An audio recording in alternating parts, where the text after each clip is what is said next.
They clapped when they fired him. Not politely, not reluctantly. The entire security team actually clapped when Marcus Kane turned in his badge and walked out of the Sterling Global Gala into the cold Chicago night. A disgraced driver who'd made a scene, embarrassed the company, and wasted everyone's time with his paranoid warnings about threats nobody else could see. 47 minutes later, 4 armed men in tactical gear breached the hotel's east corridor, looking for the woman Marcus had just been protecting. The man they'd laughed out of the building was already waiting for them. Hit like. Drop your city in the comments. I want to see how far this story travels. The black Lincoln Navigator smelled like leather conditioner and someone else's ambition. Marcus Kane had learned that about corporate cars in the first week. The smell wasn't accidental. Some detail-obsessed fleet manager had probably chosen that specific scent from a catalog, the same way everything at Sterling Global was chosen, deliberate, calculated, designed to project an image. Even the car that carried the CEO to meetings was a statement. Marcus just happened to be the one sitting in the front seat making sure it arrived on time. He didn't mind. Honestly, after 15 years in the Navy and 3 combat deployments across places most Americans couldn't find on a map, sitting behind a wheel in a climate-controlled vehicle felt almost embarrassing in its comfort. But comfort wasn't what had brought him here. A phone call had brought him here. A dying man's request. And Marcus Kane had never been good at saying no to the people he respected. He checked the rearview mirror out of habit. Not to look at Sophia Sterling, though she was back there, head bent over her tablet, reading something with the focused intensity she brought to everything. He checked it the same way he checked every mirror, every reflective surface, every sightline he passed, automatically, the way breathing was automatic. 6 months of driving her to meetings, airports, charity events, and corporate dinners, and the habit hadn't softened even slightly. If anything, it had sharpened. Because something was wrong. He couldn't say exactly when he'd first felt it. Somewhere around the 3rd week, maybe. A car that appeared in the same positions on different days. A pedestrian who looked too patient, standing too still near the Sterling Global parking structure 3 mornings in a row. Small things. Individual things.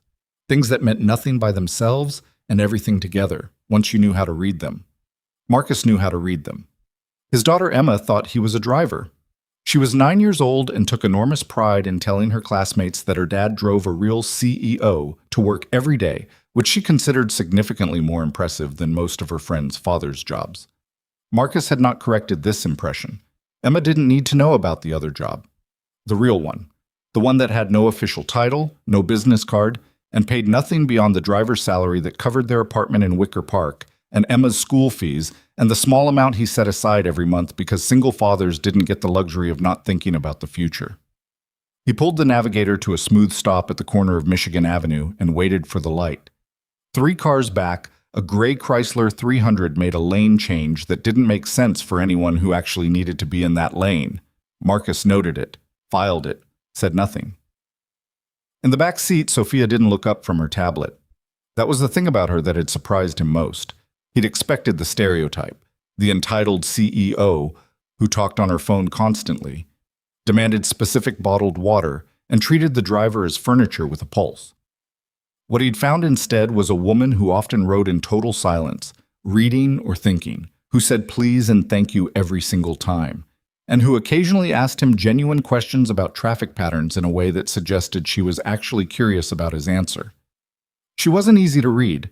She was focused and private and sometimes exhausting in her intensity, but she wasn't cruel. He respected that. He didn't tell her about the gray Chrysler, not yet, not because he doubted himself, but because he'd been wrong before. Not about the threats, never about the threats, but about the timing. About when to surface information and when to keep watching. In the field, information released too early could compromise an entire operation. Marcus still thought in operational terms, probably always would. "You're taking Morrison instead of Wacker," Sophia said from the back seat. Not a question. "Construction delay on Lower Walker, started this morning." He paused. "I checked the city permit database before pickup." A brief silence. Then, "You checked the city permit database. It updates overnight, takes about 4 minutes." Another pause, longer this time. He could feel her deciding whether that was impressive or unsettling. Most people landed on unsettling. He was used to it. Okay, she said finally and went back to her tablet. The gray Chrysler turned off 2 blocks later. Marcus watched it go. Then he watched to see what replaced it. Oh. His name on paper was Marcus A. Kane. Enlisted at 19, a year out of high school in Rockford, Illinois, where he'd grown up in a house that was never quite loud enough and never quite warm enough in winter because his father believed that discomfort built character. A philosophy Marcus had come to regard as the convenient philosophy of a man who just didn't want to pay the heating bill. He'd been a serious kid. Quiet. The kind of quiet that teachers sometimes mistook for slowness until he handed in a test, and then they'd look at him differently, recalibrating, unsure what to make of him. The Navy had made something very specific out of him. Bud/S training had broken him twice before it didn't break him. He still carried the evidence of that in his left knee, which ached in cold weather, and in a small scar beneath his right ear that he'd long stopped noticing in mirrors. 3 deployments. Iraq once, Afghanistan twice. Things he didn't talk about because talking about them never made them smaller and sometimes made them bigger. So what was the point? He'd come home each time to a world that felt slightly out of phase with itself, like a television with the audio half a second behind the picture. He'd learned to live inside that gap. Most veterans did, one way or another. Elena had left when Emma was 4. Not cruelly, not with drama. She'd simply sat down across from him at their kitchen table one evening, set her coffee cup down carefully, and told him that she loved him, but she couldn't live with someone who was always watching the exits. He'd understood. He'd even agreed with her, which was maybe the saddest part of the whole conversation, that he could see himself clearly enough to understand why someone would leave and still be unable to change the thing that drove them away. He had Emma on full custody after that.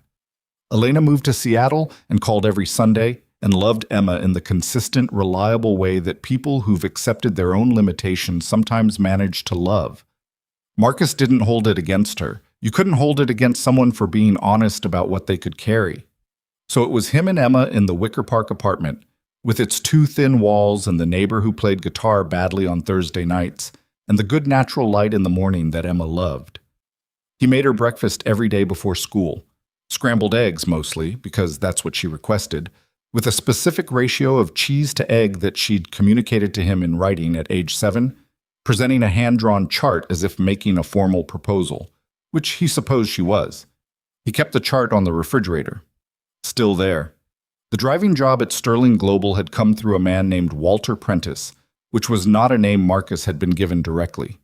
He'd received a phone call from a lawyer, a careful, measured voice identifying himself only as representing the interests of a party who wished to remain unnamed, offering him a position as a corporate driver at a salary that was frankly insulting for his skill set and experience, along with a separate arrangement that was considerably less insulting and paid in a manner that didn't appear on any conventional payroll.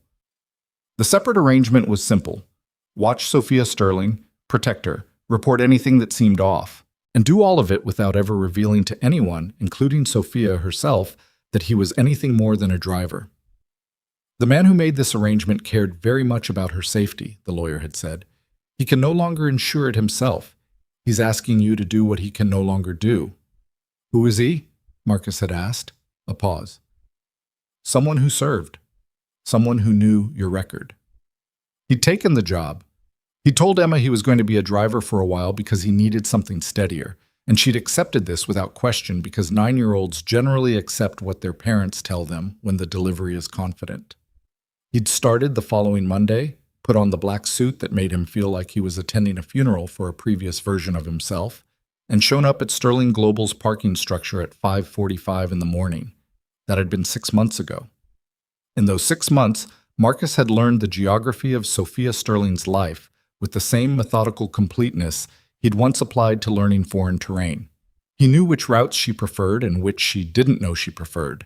He knew that she worked better on Tuesdays than Mondays, that she drank her coffee too hot and always regretted it, that she had a habit of going very still when she was making an important decision, so still that it looked almost like she'd stopped breathing for a moment. He knew that she was harder on herself than anyone else in her company could ever be, and that she carried her father's death, 18 months ago, cancer, fast and brutal, like a stone she'd agreed to hold temporarily, and kept forgetting to put down. He also knew, with a certainty that had been building for weeks and was now impossible to dismiss, that someone inside Sterling Global was planning to remove her. Not fire her, not force her out through boardroom politics. Remove her. Physically. Long enough for something to happen to the company in her absence. Something that required her to be unreachable, silenced, unable to respond or testify, or block whatever transaction or vote or legal maneuver was waiting in the wings. He didn't know yet who. He had a list of candidates that had narrowed from 11 to 4. He was working on it. But the infrastructure of the operation was already visible to anyone who knew what visible infrastructure looked like. And Marcus had spent 15 years learning exactly that. The GPS tracker had been the first concrete piece. He'd found it during his 3rd week, tucked into the wheel well of the navigator with the kind of care that suggested someone who knew what they were doing but hadn't counted on the driver also knowing what he was doing. Marcus had photographed it, documented its exact placement, and left it exactly where it was. You didn't remove surveillance equipment when you found it. You let it keep reporting, and you used it. He'd started varying routes by small degrees, never enough to trigger alarm, just enough to make the tracker's data slightly misleading. The travel routes had been next. Sophia's schedule was managed by her executive assistant, a competent and almost certainly innocent woman named Patricia. But the information flowed through a calendar system that Marcus had determined, after some careful observation of who accessed it and when, was being read by at least one person who shouldn't have been reading it. Someone was feeding her daily movements to an outside party. Not all of them, just specific ones. Key trips. Vulnerable windows.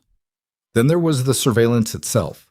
A man he'd started thinking of as Blue Coat, because the man owned apparently one coat and wore it every day, who positioned himself near Sterling Global's main entrance 3 or 4 mornings a week, always reading a newspaper, never actually turning a page. A second individual, heavy-set, who appeared in the parking structure on the days Sophia worked late.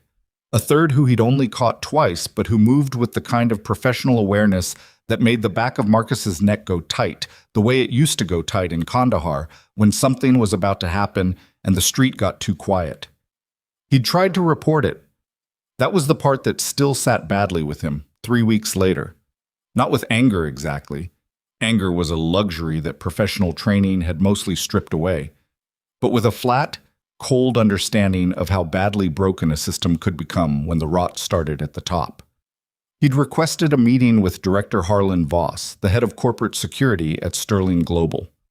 Voss was 61, silver-haired, impeccably suited, and possessed the confident bearing of a man who had never once been wrong, or at least had never once allowed himself to believe he had been. He ran the security department like a fiefdom, and his people were loyal to him in the way that people are loyal to someone who controls their careers. Marcus had sat across the desk from Voss and laid out what he had: the tracker, the surveillance patterns, the calendar access anomaly, calmly, methodically, the way he'd been trained to brief. Voss had listened, or performed listening, which Marcus recognized as a different thing. When Marcus finished, Voss had leaned back in his chair and looked at him the way certain men look at people they've already decided not to take seriously. "You're the driver," Voss said. "Yes." "And you're telling me you've identified a coordinated surveillance operation that my entire department missed." "I'm telling you what I observed." Voss had smiled at that. A thin smile, the kind that isn't really a smile at all. "Mr. Kane, I appreciate your vigilance. But corporate vehicles receive tracking devices from fleet vendors, parking contractors, insurance providers. It's standard. And the individuals you've described sound like," he glanced at his notes, "a newspaper reader, a man in a parking garage, and someone who walked by twice. You understand how that sounds?" "I understand how it sounds," Marcus said. "I'm telling you what it means." "I'll have someone look into the calendar system," Voss said, which was how people ended meetings they'd already decided not to act on. Marcus left the office. He'd known before walking in that there was roughly a 50% chance Voss was compromised, and a 50% chance he was simply a man who had confused self-confidence with competence. Both possibilities led to the same outcome. No action. So Marcus had kept watching, kept documenting, kept driving. He requested a second meeting 2 weeks later with a thicker folder. This time, Voss didn't even look at the documentation. He told Marcus that if he continued bringing unsubstantiated concerns to the security department, it would be noted in his personnel file. He said this pleasantly, the way unpleasant things are said when someone wants to avoid the appearance of saying an unpleasant thing. Marcus took the folder back and said, "Understood," because it was understood, just not in the way Voss meant it. He began preparing for the night he already knew was coming. The annual Sterling Global Gala was the most predictable high-value target window in the company calendar. Marcus had known it the moment the date appeared in Sophia's schedule. A massive event, hundreds of attendees, multiple entrances and exits, security attention divided and diluted. Sophia in one location, visible, accessible, surrounded by people who believed the formal security detail made her safe. It was the kind of situation that looked like protection and functioned like a gift-wrapped opportunity. He spent 3 weeks learning that hotel. Not as a guest, not as staff. He'd done that in the field, moved through spaces differently, invisibly. He walked the service corridors. He found the maintenance tunnels that ran beneath the east wing. He located 2 emergency exits that the hotel's own security team seemed to have stopped monitoring consistently, a fact he found both professionally alarming and personally useful. He timed how long it took to move from the ballroom to the parking structure via 3 different routes. He noted where the cameras were and where they weren't. He marked 2 rooms on the second floor that were consistently empty after 8 p.m. and whose windows accessed a fire escape that connected to a side alley rarely covered by any patrol route. He did all of this after his shifts, after Emma was asleep, driving back to the hotel in his own car and walking its corridors in ordinary clothes with the patient, invisible thoroughness of a man whose career had been built on knowing every room before the room became important. He told no one. Because there was no one left inside the building he was certain he could trust. And because the man who had hired him had been specific about that. Stay invisible. Don't surface until you have to. Don't reveal what you know until knowing it is the only thing that can protect her. The morning of the gala, Marcus made Emma her scrambled eggs with the correct cheese ratio and drove her to school and stood at the curb watching her backpack bounce as she ran toward the entrance and felt the particular heaviness that settles over a parent who knows the next several hours carry the possibility of things going very badly. He pushed it down. He'd pushed it down in worse places. He got back in his car and drove to Sterling Global. Sophia was in the back seat by 7:15. She was wearing a charcoal blazer and had her hair pulled back in a way that meant she had back-to-back meetings all morning and hadn't slept well. There were shadows under her eyes that her makeup had mostly but not entirely concealed, and she was holding her coffee cup with both hands and looking out the window with an expression he'd cataloged as the one she wore when she was worried about something she wasn't going to tell anyone she was worried about. "Big night," Marcus said. Not really a question, more an acknowledgement. She took a sip, made the expression she always made when she'd burned her mouth. 400 guests, 3 board members I'd rather not spend 3 hours making small talk with, and the Meridian deal announcement at 9, which means I'll spend the entire night watching Victor Langley try to take credit for a deal he spent 6 months opposing. She paused. "So, yes, big night." "The hotel has good sight lines from the main entrance," Marcus said, which was both true and not entirely why he was saying it. She looked at him then. A look that lasted slightly longer than her usual quick acknowledgments. Something in it he couldn't quite categorize. Not suspicion exactly, more like a question she was deciding whether to ask. She didn't ask it. "Thank you, Marcus," she said instead, and looked back out the window. He drove. He thought about the service tunnel that ran from the hotel's sub-basement to an access point 2 blocks east on Randolph Street. He thought about the fire escape off the second-floor window. He thought about the gray Chrysler he'd spotted twice this week. Different plates both times, but same slight dent in the rear passenger door, same driver, same deliberate patience. He thought about the phone call he'd made 48 hours ago to a number the lawyer had given him for emergencies, and the voice on the other end that had told him to be ready and to trust his judgment and to keep her alive. He thought about Emma's chart on the refrigerator, the hand-drawn cheese-to-egg ratio. He drove, and he watched, and he said nothing else. The day blurred past in the way that days before something happens always blur. Too much of everything unimportant, not enough of anything that mattered. Sophia moved through back-to-back meetings while Marcus sat in the Sterling Global parking structure and worked through his checklist for the 14th time. Not because he'd missed anything, because this was what you did. You checked again. And again. And when you were done checking, you checked once more, because the mission that killed people was always the one where someone decided they'd checked enough. He called Emma at 3:30 during her free period. She told him she'd gotten a 94 on her science test, and that her friend Jasmine said that was a bad grade, but Emma strongly disagreed and wanted his opinion. 94 is an excellent grade, Marcus said. That's what I said. Jasmine's wrong. I know. I just wanted you to say it too. A pause. Are you working tonight? Until late, yeah. Okay. Another pause, shorter. Be careful, Dad. She said it lightly, the way kids say things they mean seriously. He understood. Always, he said. Tell Mrs. Rodriguez I'll pick you up by 8. He hung up and sat in the car for a long moment with his hand still resting on the phone. Then he put it in his pocket, adjusted the collar of the black suit, and went to do his job. The gala began loading at 5 p.m. Marcus positioned the navigator in the hotel's private arrival bay and watched 400 people process through the main entrance over the next 90 minutes. He watched Voss's security team deploy around the perimeter, 12 personnel, competent-looking, professionally arranged, covering exactly the positions that an outside observer would expect a professional security team to cover. Which was the problem. Real threats didn't come from where a security team expected them. They came from the places no one thought to cover because everyone assumed someone else was covering them. He watched Blue Coat arrive at 6:47. Coat check this time, which was new. Moving inside. That told Marcus the timeline was narrowing. They were transitioning from surveillance to active phase, which meant the window for something happening tonight was no longer a possibility. It was a certainty. He texted a number he'd memorized from the emergency call. 4 words. Tonight, east. Service entrance. No response came. That was fine. He hadn't expected one. At 8:15, things went wrong faster than even he'd prepared for. The radio on the security desk crackled with a report of a disturbance in the hotel's lower parking level.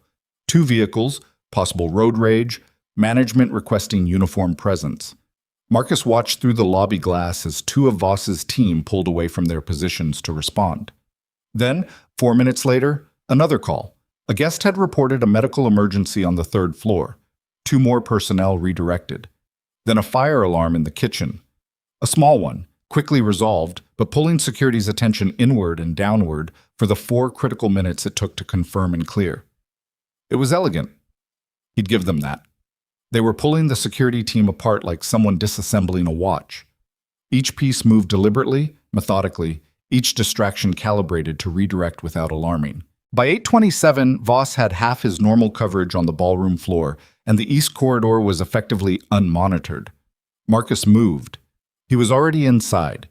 He'd entered through the service entrance at 6 p.m. and had been ghosting the hotel's back corridors for 2 hours, checking his positions, confirming his routes. He moved now through the maintenance hallway behind the ballroom kitchen, past the industrial dishwashers and the stacked crates of glassware, toward the back stairwell that would take him to the corridor behind the east wing. He found Voss outside the ballroom at 8:31. The security chief was on his phone, talking quietly, body angled away from the room in a way that was either discretion or guilt, and Marcus watched his face for 2 seconds, the set of the jaw, the steadiness of the eyes, and made his decision. Guilt. Voss knew what was coming. Maybe hadn't built it. Maybe hadn't wanted it to go this far. But he knew. That made him useless and dangerous simultaneously. Marcus went around him. He was coming up the east corridor when he heard Sophia's voice, that particular tone she used when she was managing someone she'd grown tired of managing, near the private exit alcove off the ballroom. He rounded the corner and saw her. She was in her gown now, deep navy, and she was talking to her assistant Patricia while a man Marcus didn't recognize in a hotel uniform. Wrong posture, wrong hands, those weren't service hands, held open a door to what was being presented as a private vehicle arrival. Marcus assessed the scene in the time it took him to close the distance. The vehicle outside the door. Black SUV, engine running, tinted glass, no hotel branding on the door that should have had hotel branding. The man in the hotel uniform, standing too straight, weight distributed for action, earpiece visible if you knew where to look. Patricia, genuinely confused, checking her phone, frowning at a message she'd just received. The door was open. Sophia had taken 2 steps toward it. He came through the alcove at a pace that wasn't running but covered ground like running, and he put himself between Sophia and the door in one movement that brought him close enough to the man in the hotel uniform that he could have ended that problem right there. He didn't. Not yet. "Miss Sterling," Marcus said. His voice was level, completely level. He'd practiced that. Not the words, you couldn't practice words, but the register, the calm, the specific frequency that communicated that the situation required stopping without triggering panic in everyone around her. "I need you to step back inside." Sophia stared at him. "Marcus, what?" "Please," he said. Just that. Something in his face made her stop. Not fear exactly, more like recognition. The moment when you suddenly see something you didn't know you'd been looking at. She stepped back. The man in the hotel uniform moved. Marcus was ready for it, had been ready for it since he came around the corner. The man was trained, not at the level Marcus had been trained, but trained and committed and fast. He came in low and hard with the confidence of someone who expected to overwhelm a driver. Marcus sidestepped, controlled the momentum, used the man's own forward motion against him in a way that put him face first into the alcove wall before he'd completed his first thought. It was fast and brutal and quiet, which was the only way Marcus had ever learned to do it. The SUV outside revved, moving. From somewhere in the east corridor behind him, Marcus heard the sound of additional people coming, moving fast, not trying to be quiet about it anymore, which meant the operation had shifted to direct action, which meant they were past the point of subtlety, which meant every second now was the kind of second you didn't get back. He turned to Sophia. She was staring at the man on the floor with an expression he didn't have time to read. "I need you to do exactly what I say," Marcus said. "Right now." She looked at him. "Who are you?" It was, he thought, exactly the right question, and the worst possible time to be asked it. "Someone your father trusted," he said. "That's going to have to be enough for the next 10 minutes. She held his gaze for 1 second. 2. Somewhere behind them, the sound of running feet hit the hallway floor. "Okay," Sophia Sterling said. And they ran. The maintenance corridor was narrow and lit with the kind of functional fluorescent lighting that made everyone look slightly ill. Marcus took her through it at a pace she matched without complaint. She had the sense not to ask questions while moving, which he appreciated more than he could have said. He took 3 turns, bypassed a junction that would have taken them toward the loading dock and into exactly the kind of open space he didn't want, and brought them through a metal door marked Utility Access, Authorized Personnel Only, that opened with a keycard he'd duplicated during his reconnaissance visits. Behind them, the hotel was coming apart in controlled chaos. He could hear it even through the walls, raised voices, radio calls, the specific quality of sound that a large secure space makes when it stops being secure. "There are people after us," Sophia said, stating it, not asking. Her voice was even. That surprised him. "Yes." "From the company?" He glanced at her as they moved. "Some of them." She was quiet for 3 steps. Then, "Voss?" He didn't answer, which was an answer. She made a sound that wasn't quite a word, something that carried 6 months of misplaced trust in it, compressed into a single exhaled breath. Then she squared her shoulders and kept running. The service tunnel was exactly where he'd mapped it. Cold, concrete, smelling of standing water and old machinery, lit by bare bulbs strung along one wall. Marcus moved through it with the certainty of someone who had walked it in his mind 100 times before walking it in his body. Sophia stayed half a step behind him, close but not crowding him, adapting her pace to his without being told to. At the end of the tunnel, a metal ladder led up to a maintenance grate on a sidewalk 2 blocks east of the hotel. Marcus went up first, checked the alley above. Clear, a food truck closing up for the night half a block away, a couple walking their dog in the opposite direction, and reached down for her hand. She took it. They came up out of the ground 2 blocks from the hotel where 400 people were still eating canapes and making small talk, unaware that the company's future had just nearly been stolen from under them in a side corridor.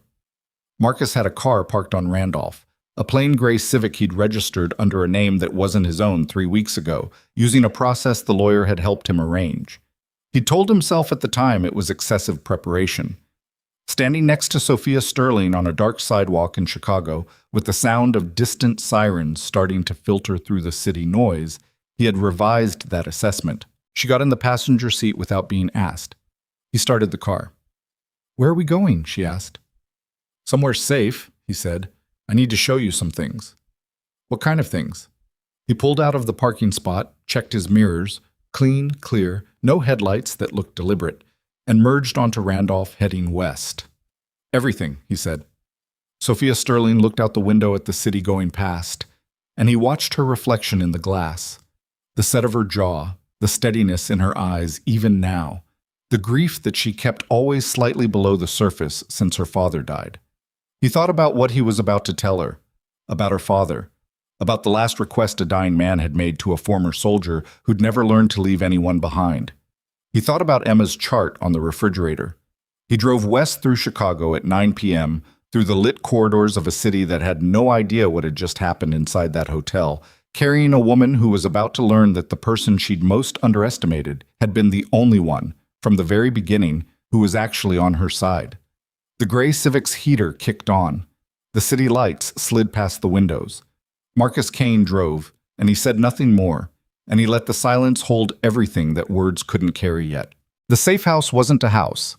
It was a second-floor apartment above a dry-cleaning shop on West Fulton Market that smelled like solvent and old radiator heat, and the lock on the front door required 2 keys in a specific sequence that Marcus had practiced until his hands could do it in the dark.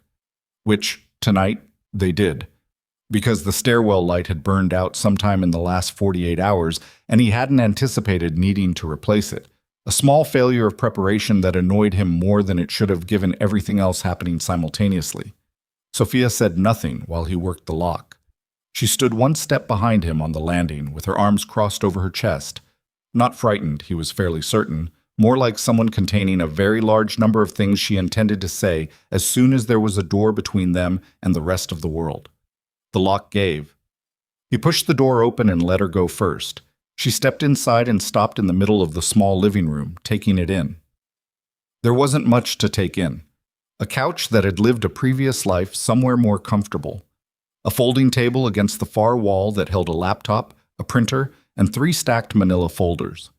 A corkboard mounted to the wall above it, covered in photographs, printed documents, and handwritten notes connected by lengths of red string in the particular pattern that looks insane from a distance and inevitable up close. A window with the blinds drawn. A lamp with a 40-watt bulb that gave the room the amber quality of late evening, regardless of what time it actually was. Sophia looked at the corkboard for a long moment. "How long?" she said. 6 months? She turned to look at him then, and he saw her doing the math. 6 months ago was when he'd started driving for her, and the calculation behind her eyes was the recognition of what that meant, that every morning she'd handed him her coffee order and said good morning and made small talk about traffic. He had been looking at this, carrying this. "Sit down," he said. "I'll explain everything." "I'll stand," she said. He'd expected that. He pulled out the first folder. He talked for 40 minutes.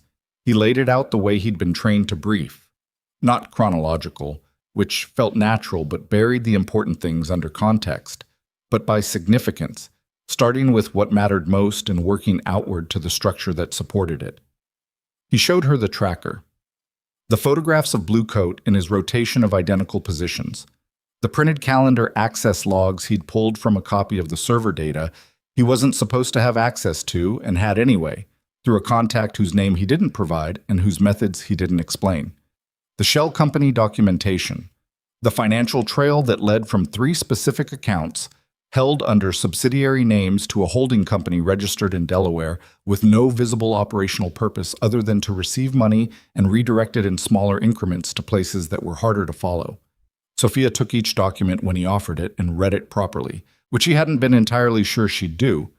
Some people, when presented with evidence of something they don't want to believe, skim it and hand it back, which is a way of engaging without engaging. She read it all the way through, set it on the table with her right hand flat on top of it, like she was pressing it into reality. "Victor Langley," she said. His name came out flat, like something she'd bitten down on. "He's the center of it," Marcus said, "but he's not alone. There are 2 board members involved, Reeves and Park, and at least one person in legal who's been reviewing the Meridian deal documents in ways that don't match their assigned role." "Reeves and Park," she repeated. Something moved across her face. "I had drinks with Claire Park 3 weeks ago. She told me she was worried about the company's direction, that she thought I was moving too fast with the expansion." She put the document down. "I thought she was being honest with me." "She was giving you cover," Marcus said, creating a narrative that she'd expressed concerns internally, so when the board moved against you, it would look like a principled disagreement instead of what it actually is. Sophia was quiet for a moment. In the amber light of the apartment, with her gown incongruously formal against the bare walls, she looked simultaneously more and less like the person he'd been watching for 6 months, less like the CEO, more like someone who was 48 hours from a decision that couldn't be unmade. "They were going to take me," she said. It wasn't a question anymore. "Tonight. Long enough for an emergency board session to convene," Marcus said. "You'd be unreachable, possibly abroad. They'd manufacture travel records. The board would vote on emergency executive succession under the company charter's crisis clause, which Langley has been quietly amending through legal for the past 4 months. By the time you resurface, the vote would be final, and contested succession proceedings would take 2 years minimum." He paused. "They didn't need you gone permanently. They just needed you gone long enough." Sophia put both hands flat on the table and looked down at the surface between them. Her hair had come partly loose in the running and the tunnel, and she hadn't fixed it, and there was a small tear at the hem of her gown from the maintenance corridor that she either hadn't noticed or had decided not to think about. She was 30 years old and her company was being stolen from inside, and the man she'd trusted to protect her had been the architect of the theft. "Voss knew," she said. "I don't think he built it," Marcus said, "because fairness mattered, even here. But yes, he knew. They needed someone inside security to manage the coverage gaps tonight. The medical emergency, the parking dispute, the kitchen alarm. Those were all his. His personnel. His authorizations. I promoted him." The words came out very quiet. 18 months ago, after my father died, the first major decision I made was promoting Harlan Voss to director, because he'd been there for 12 years and my father trusted him, and I thought continuity meant stability. She stopped, started again. I thought experience meant trustworthy. Marcus didn't say anything. Sometimes the right response to someone figuring out a painful truth was silence. She stayed that way for almost a full minute, looking at the table. Then she straightened, rolled her shoulders back, looked at him directly. "Who are you?" she said. "Actually," he told her. "Not everything. There were parts of his service record that weren't his to share, and parts of the private arrangement he'd been hired under that required the lawyer's disclosure, not his. But the essentials: his name, his background, his years of service, his life in the Wicker Park apartment with Emma and the badly playing guitar neighbor, and the chart on the refrigerator. He told her about the phone call from the lawyer and the offer he'd accepted and what he'd been asked to do and why. She listened. Her expression shifted through several things he couldn't fully name. Surprise, which was expected. Something more complicated, which wasn't. "The lawyer," she said when he finished. "Representing a party who wished to remain unnamed." "Yes." "Was it my father?" The question was in the room before he'd finished deciding how to answer it. He looked at her. The set of her jaw, the controlled evenness she was maintaining over something that was clearly costing her, and made a call. "I don't know for certain," he said. "I was never given a name, but the timing, the knowledge of your father's concerns about the company, the specific instruction to keep you safe from inside." He stopped. "I think you probably already know the answer." She pressed her lips together for a moment, nodded once, looked away. James Sterling had built the company from a regional logistics firm into a global operation over 30 years, through a combination of intelligence and stubbornness and the specific kind of loyalty to his employees that made people work for someone not just because of compensation, but because of genuine belief. He'd been sick for 8 months before he died. And in those 8 months, Marcus had now come to understand he'd been watching his own house and finding things he couldn't fix from a hospital bed, so he'd found someone else to fix them. Sophia put a hand over her eyes for a moment, just a moment. Then she took it away and looked back at Marcus with the careful evenness of someone who had decided this particular grief belonged to a different hour. "Okay," she said. "What do we do now?" He'd been waiting for that question. Not impatiently. He understood she'd needed to move through everything that came before it, but with the readiness of someone who'd had the answer prepared for weeks. "We go back," he said. She stared at him. "Back where?" "The company. The board meeting they're going to call." He looked at her steadily. "You're not missing. You're not abroad. You're not incapacitated. The entire operation tonight depended on them having you. They don't have you, which means the window they built is closing right now, and when it closes, they have a choice. They abort everything, which means the evidence trail goes cold, and they walk away clean. Or they panic. Panicking people make mistakes." He paused. "We need them to panic." Sophia looked at him for a long moment. "You want to walk back into that building. Not the hotel, the company headquarters, tomorrow morning before they've had time to regroup." He picked up the second folder. "I have recorded conversations, not clean ones. They were obtained in ways that wouldn't survive a courtroom on their own. But combined with the financial records and the access logs and the physical evidence from tonight, including the man in the fake hotel uniform, who is currently being handled by people I contacted 2 days ago." "What people?" "People from outside the company," he said. "I called them on Wednesday. They've been waiting." He didn't explain further, and she didn't push. "The point is, we have enough. We have enough to put it in front of the right people in the right sequence and end this.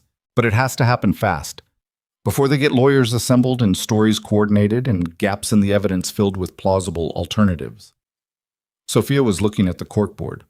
All those threads, all those photographs. 6 months of invisible work she'd been driving past every morning without knowing it existed.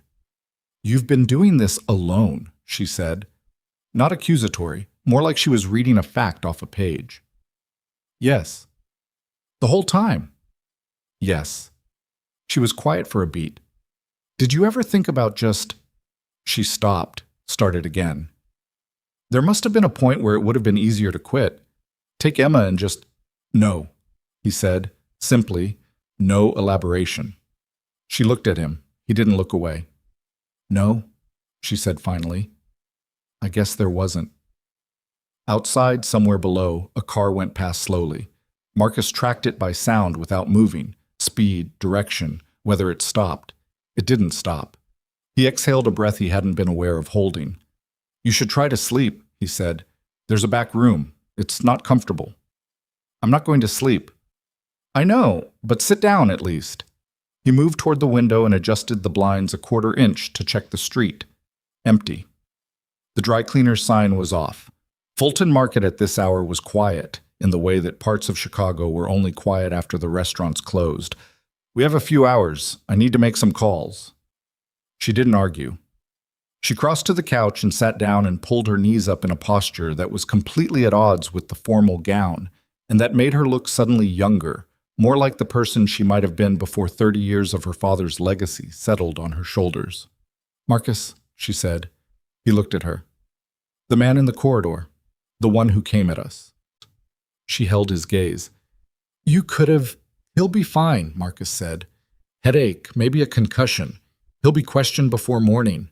She nodded. Something worked behind her eyes. "You've been protecting me for 6 months, and I didn't know you were doing it. I thought you were—" "A driver," he said. "I was going to say, I thought you were quiet because you were reserved, not because you were—" She gestured at the corkboard. "All of it." "I am reserved," Marcus said. She almost smiled. It wasn't quite a smile, but it was the ghost of one, and under the circumstances he counted it. He took out his phone and moved toward the back of the apartment where the signal was better and the window faced an alley rather than the street. He had 4 calls to make. The first 2 were short, check-ins, confirmations, the brief coded language of people who've prepared a contingency and are now activating it. The third call was to a federal contact whose name he'd been given in an envelope, along with a phone number, and the instruction to use it only when the evidence was solid enough to be worth the call. Marcus had decided 2 days ago that it was solid enough. He'd been waiting for tonight to confirm it. The fourth call was to Mrs. Rodriguez, Emma's overnight sitter, to let her know he'd be later than expected and to please make sure Emma ate breakfast before school, and not just cereal, actual breakfast, because Emma would negotiate down to cereal if given any opening at all. "She's fine," Mrs. Rodriguez said. "Asleep already. She said to tell you she got a 94. "I know," Marcus said. "Tell her I'm proud of her." He hung up and stood in the dark back room for a moment with the phone in his hand, listening to the sounds of the apartment. Sophia on the other side of the wall, the occasional car outside, the building's old heating system working at something in its pipes. Normal sounds. Ordinary sounds. The kind of sounds that existed on the far side of every operation he'd ever run. The world continuing at its normal pace while the thing that needed doing got done. He went back out. Sophia had taken off her shoes and was sitting cross-legged on the couch with the third folder open on her knees, reading by the lamp's amber light. She looked up when he came back in. "The Delaware Holding Company," she said. "The account number's at the bottom of page 4. Those match transfers I was shown last month as part of a vendor restructuring proposal. I signed off on the restructuring." He sat down in the chair across from her. "I know." "You knew I'd signed off on it." "Yes. And you didn't tell me." "I didn't have proof yet of where the money was actually going. I needed the full chain before I said anything." He met her eyes. "I'm sorry. I know that's inadequate." She looked at him for a moment, then back at the folder. "You're right that it's inadequate," she said quietly. "Also, I understand why you did it." She turned a page. "Those 2 things can both be true at once." He hadn't expected that. Most people in his experience, when given an opening to be angry, took it, because anger was easier than the complicated alternative. Sophia Sterling apparently operated in the complicated alternative. "The financial records," she said. "How did you get these?" "Sources," he said. "Illegal sources?" "Some of them." She looked up, a direct look, no softening around it. "Will that be a problem?" "In court, potentially. In the board meeting, no. The board can act on information regardless of how it was obtained. Only a criminal prosecution requires clean sourcing, and by the time this gets to criminal proceedings, the investigators will have their own chain." He paused. "I've been careful about what goes where. What we use tomorrow is admissible. What I hand to the federal contact tonight gets used differently." She absorbed this. He watched her processing it the way she processed everything, fully, without flinching. "You've thought about this in layers," she said. "Force of habit. Where did you serve?" The question came sideways, without announcement, the way genuine questions usually do. He looked at her. "Iraq? Afghanistan? 2 tours. When did you get out?" 4 years ago." "Why?" He was quiet for a moment, not because he didn't know the answer, but because the answer was personal in a way that very few things still were. "My wife left. Emma needed a parent who came home." He paused. "That's the short version." Sophia looked at him with an expression he couldn't categorize exactly. Something that was partly recognition and partly the particular care that someone extends when they've touched an edge they didn't mean to touch. "I'm sorry," she said. "Don't be. It was the right call." He shifted in the chair. "Emma's the smartest person I know. She made a chart at age 7 about cheese ratios." Sophia blinked. "Cheese ratios?" "Egg-to-cheese ratio. For scrambled eggs, specific percentages, presented it formally. I still have it on the refrigerator." He said it without expression, which was the only way to say things that mattered without making them sound like they mattered too much. Sophia looked at him for a long moment. Then, quietly, genuinely, "She sounds remarkable." "She is," he said. They sat in the amber light for a while after that, not talking. Outside, Chicago moved through its nighttime rhythms, and somewhere across town, the Sterling Global Gala was probably winding down.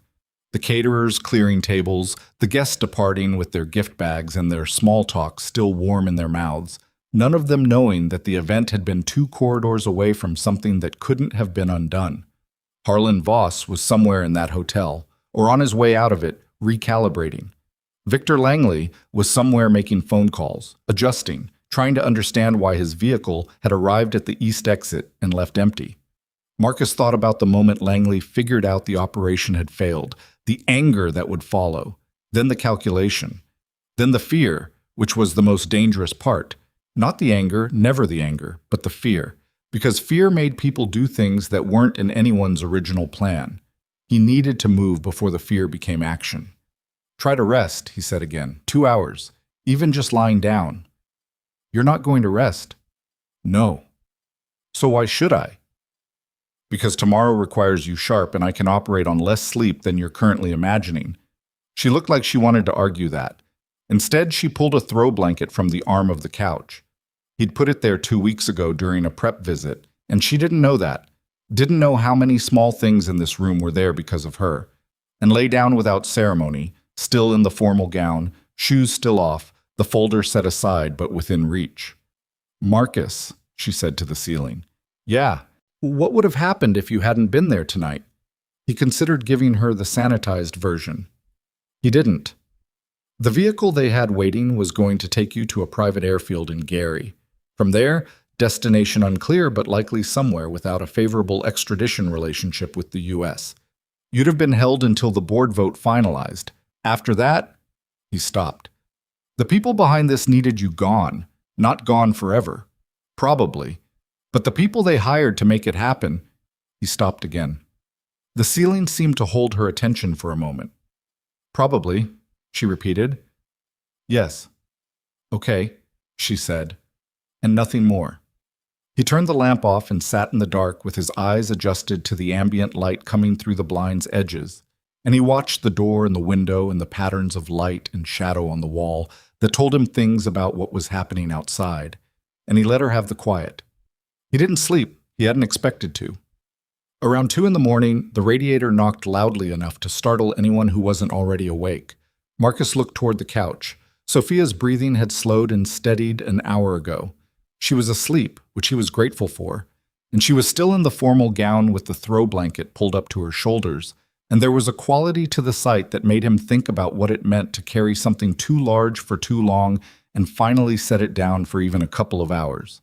He turned back to the window, made his 5th call of the night, confirmed the morning timeline, verified that the man from the hotel corridor was in custody and talking, which the contact said he was, reluctantly and incompletely, but talking, which was enough. Confirmed that the financial transfer records had been received and were being reviewed. He hung up and sat in the dark and thought about his daughter. He thought about the way Emma had said, "Be careful," Dad on the phone today with that particular lightness that covered something heavier. The way she understood, at 9, that there were things about her father's job that she wasn't supposed to ask about directly, and had developed instead this sideways vocabulary for worry. The careful emphasis, the extra pause, the okay that meant, "I trust you, but please come back." He would come back. He intended to come back. He'd run enough operations to know that intention and outcome weren't the same thing, but he also knew that the odds tonight had shifted significantly in the right direction, and that by this time tomorrow either this was over or it had gotten complicated in ways he couldn't yet predict. And either way, Emma would have her father at the breakfast table making eggs with the correct cheese ratio. At 4:30 a.m., he woke Sophia with a hand on her shoulder and a cup of terrible instant coffee that was all he had in the apartment. She came awake quickly, not startled, just present, as if she'd been sleeping lightly enough that consciousness was just one step away. She sat up, took the coffee, and looked at him with clear eyes that said she was already past the sleep and into whatever came next. "Time?" she said. 4:30. She drank the coffee, made no comment about its quality. "What do we do first?" "First, I need to make you look less like you just ran through a maintenance tunnel in a gown." He'd thought of this too. There was a bag in the back room that held clothes in her approximate size. Conservative, appropriate for a business meeting, the kind of thing that said executive, not escapee. He'd bought them 3 weeks ago during one of the prep visits, standing in a department store feeling like an idiot and doing it anyway because an idiot with a contingency plan was better than a competent person without one. And then I'm going to explain exactly how we walk back into that building. Every step, every word you say, and when you say it. Sophia lowered the coffee cup, looked at him steadily. And if it goes wrong? I have contingencies. Of course you do. She stood up, straightened her back, pushed her hair out of her face. The gown was wrinkled, and the small tear at the hem was still there, and none of that touched her bearing at all, which he'd observed before but found himself noting again. She was not an easy person to knock down. Show me the clothes. He brought the bag. She disappeared into the back room. He heard the quiet sounds of someone changing, and he turned back to the corkboard and reviewed the pieces one final time, the same way he'd reviewed every mission brief in the 20 minutes before it went live. Not looking for new information, but confirming the existing architecture, making sure every connection held, every sequence was right, every contingency was where he'd put it. When she came back out, she was wearing dark slacks and a charcoal blouse, and her hair was pulled back with an elastic she'd found somewhere. She looked like the CEO. She looked like someone who had decided not to be rattled by the night she'd just had, which wasn't the same as not being rattled, but which was, Marcus had always believed, the more meaningful choice. She looked at the corkboard one last time. All those threads. 6 months of her life laid out in red string and photographs. He really did send you, she said quietly. Not asking, just holding the fact. Marcus didn't answer. He picked up the folders, closed the laptop, and looked at her. You ready? Sophia Sterling straightened the collar of the borrowed blouse, picked up her shoes from beside the couch, looked at him with something in her eyes that wasn't quite certainty and wasn't quite fear, and was maybe the space between them where real decisions lived. Yeah, she said. Let's go take my company back. The lock on the apartment door required the same sequence on the way out as it did on the way in. Marcus worked it in the dark. Behind him, Sophia waited without impatience. Below, on West Fulton Market, the city was beginning its 4:30 shift. Delivery trucks, early kitchen staff, the particular blue quality of Chicago pre-dawn that belonged to neither night nor morning, but to the thin hour between them. They went down the stairs together, two people with a folder of evidence and a plan, and no real guarantee that any of it would hold. Stepping out into the cold air of a city that had no idea what was about to happen inside one of its largest corporations. Marcus checked the street. Clear. He nodded. They moved. The drive to Sterling Global headquarters took 19 minutes at that hour, through streets that belonged to delivery drivers and hospital workers, and the particular category of person who chooses the 4:30 shift because the world is quieter then, and quiet has its own value. Marcus took a route that added 4 minutes to the trip, but kept them off the two main corridors he'd identified as most likely to have eyes on them. Not paranoia, just math. The operation last night had failed, which meant whoever was running it was now in damage control mode, which meant resources that had been allocated to the original plan were being redirected, and redirected resources meant unpredictable coverage patterns. Unpredictable was the thing he liked least. Sophia sat in the passenger seat of the gray Civic with a paper cup of gas station coffee. They'd stopped 2 blocks from the apartment because the instant coffee had been genuinely terrible, and she hadn't complained, but he'd noticed. And she was looking out the window at Chicago going past with an expression he'd come to recognize over 6 months as her thinking face. Not blank, active, like something was running behind her eyes that hadn't reached her mouth yet. My father had a phrase, she said, without preamble, the way people say things they've been holding for a while. He used to say that the most dangerous person in any room was the one nobody was watching. She paused. I thought he meant it as a business strategy. Pay attention to the quiet competitors, the ones who aren't making noise yet. Marcus said nothing. Sometimes the right thing was to let a thought finish itself. I didn't think he meant it literally. She looked down at the coffee cup. I didn't think he meant watch the driver. He didn't tell me everything, Marcus said. The lawyer gave me an assignment and a salary and a phone number for emergencies. That was it. He changed lanes, checked the mirror, settled back. But the assignment was specific enough that whoever designed it understood exactly what the threat looked like. Which means your father had been watching this develop for a while before he stopped. Before he ran out of time to do anything about it himself, Sophia finished. She said it without visible emotion, which was the kind of thing people did when they'd already done the emotional part somewhere private, and what remained was just the fact. Yes, Marcus said. She was quiet for half a block. Then, did the lawyer tell you anything about what my father suspected, specifically? He said your father believed there were people inside the company who were planning to use the transition period, after his death, before you were fully established, to make a move on the company's assets. He said your father had identified at least one board member as compromised but didn't have clean proof. He said, Marcus paused, choosing the next part carefully. He said your father was most worried that you'd trust the wrong people because you'd been raised to believe that longevity equaled loyalty. The sentence landed. He felt it land, even without looking at her. Longevity equaled loyalty, she repeated quietly. His words, according to the lawyer. She absorbed that for a moment. Outside, the city's skyline was beginning to define itself against the pre-dawn sky. The buildings going from black shapes to lit windows, the particular quality of Chicago at 5 a.m. when the night shift and the morning shift briefly occupy the same world. He was right, she said. That's exactly what I believed. Harlan Voss had been with the company for 12 years.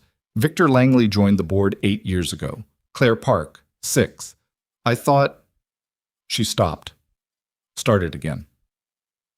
I thought people who'd been there through the hard years had earned their place, that they had skin in it. They did have skin in it, Marcus said, just not the skin you thought. She made a short sound that wasn't quite a laugh, more like the sound of someone acknowledging a painful irony without finding it particularly funny.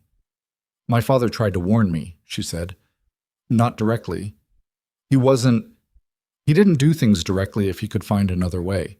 He'd say things like, watch how people behave when they think nothing's at stake. Watch what they protect. She looked out the window. I thought he was just being philosophical. He was sick, and he was trying to pass things on, and I thought he was being poetic. He was being practical, Marcus said. Yeah, she said. He was. They drove in silence for another few minutes. The Sterling Global building appeared ahead, a 40-story glass tower on West Adams that caught the first pale suggestions of morning light on its eastern face. The company logo at the top still lit in the dark blue and silver that James Sterling had chosen personally 30 years ago, and that no rebrand initiative had ever successfully argued against. It was a good building, solid, the kind that looked like it had been built to last. Marcus pulled into a parking structure 2 blocks away and killed the engine. He sat for a moment, going over the sequence one final time in his head. Not because he was uncertain, because this was the moment before, and the moment before was always when you either held your plan or you didn't. Walk me through it again, Sophia said. He turned to look at her. She was watching him with that particular steadiness, the one she deployed when she was managing her own nerves by focusing outward. He'd seen it in the alcove last night, and in the safe house, and now here, and each time he saw it, he revised upward his estimate of what she was made of. We go in through the service entrance on Adams, he said. My access card still works. They'll have flagged my badge by now, but the service entrance runs on a separate system that Voss's team doesn't manage directly. Building operations does, which means it updates on a 12-hour cycle, and the revocation hasn't processed yet. He'd confirmed this 40 minutes ago with a contact who had access to the building management system. We have a window, maybe 2 hours, maybe less. And if the window's already closed, I have a secondary. He didn't elaborate. She'd learned, over the course of the night, not to push on the secondaries. They existed and they were covered, and that was what mattered. Okay, she said. Then what? Then we go to the executive floor. Conference room B, not the boardroom. Boardroom has a glass wall facing the assistant pool, which gives us less control over who sees us before we're ready to be seen. Conference B is internal. One entrance. Controllable. He'd used this room twice in 6 months, when delivering documents that needed Sophia's signature and the main assistant station was crowded. He knew its dimensions, its angles, its single vulnerability, which was the ventilation panel on the north wall that amplified sound from the adjacent corridor, which he intended to use rather than worry about. I've already sent documents to the secure printer on that floor under a guest access code. They'll be waiting. Documents.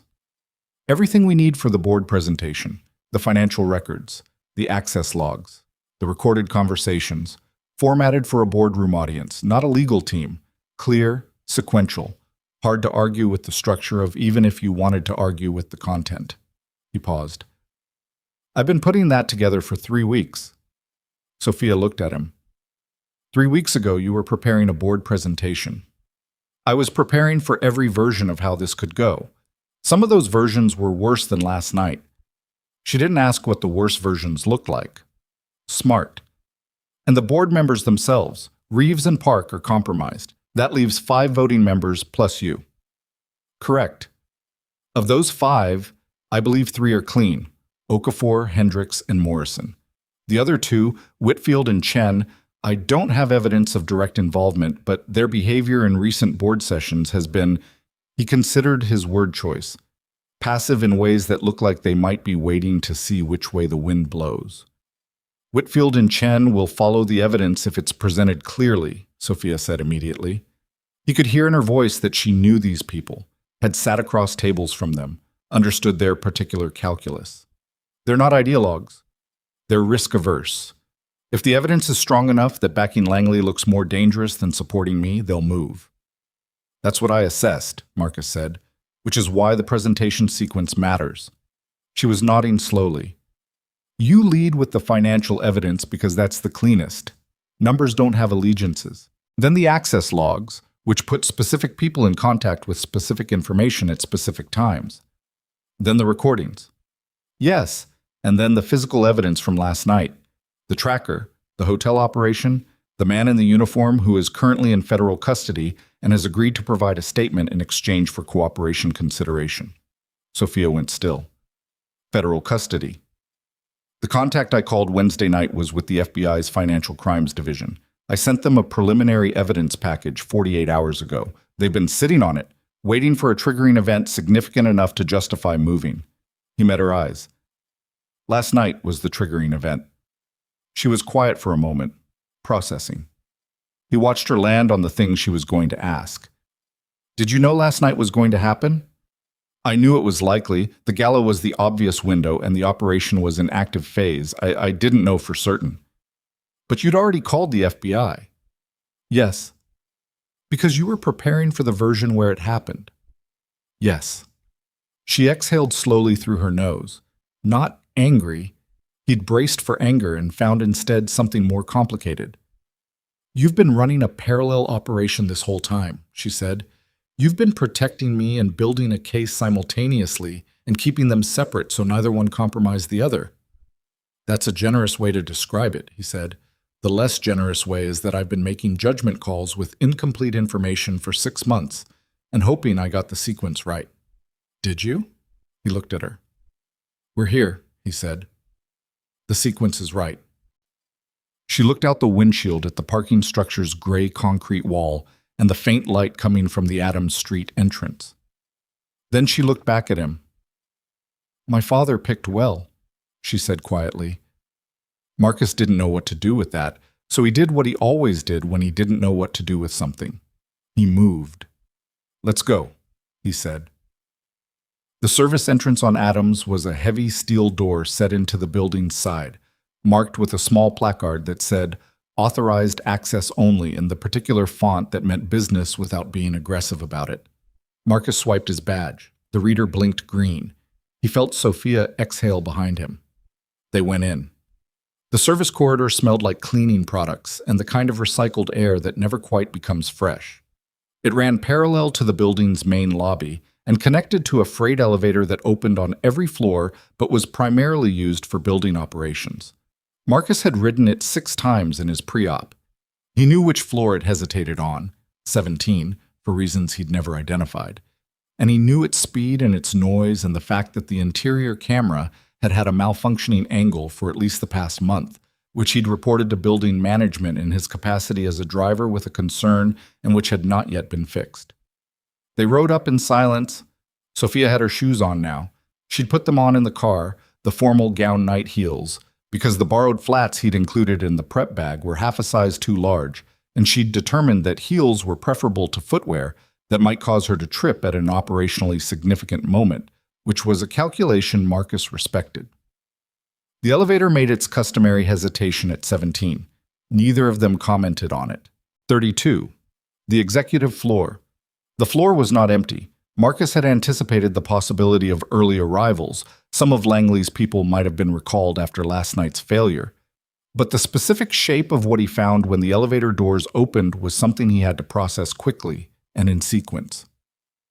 Patricia, Sophia's assistant, was at her desk at 5:20 a.m., which was 2 hours before her normal arrival, and which meant she'd been called in, which meant someone had been managing the cover story for the CEO's disappearance and needed the assistant to be present for optics or information.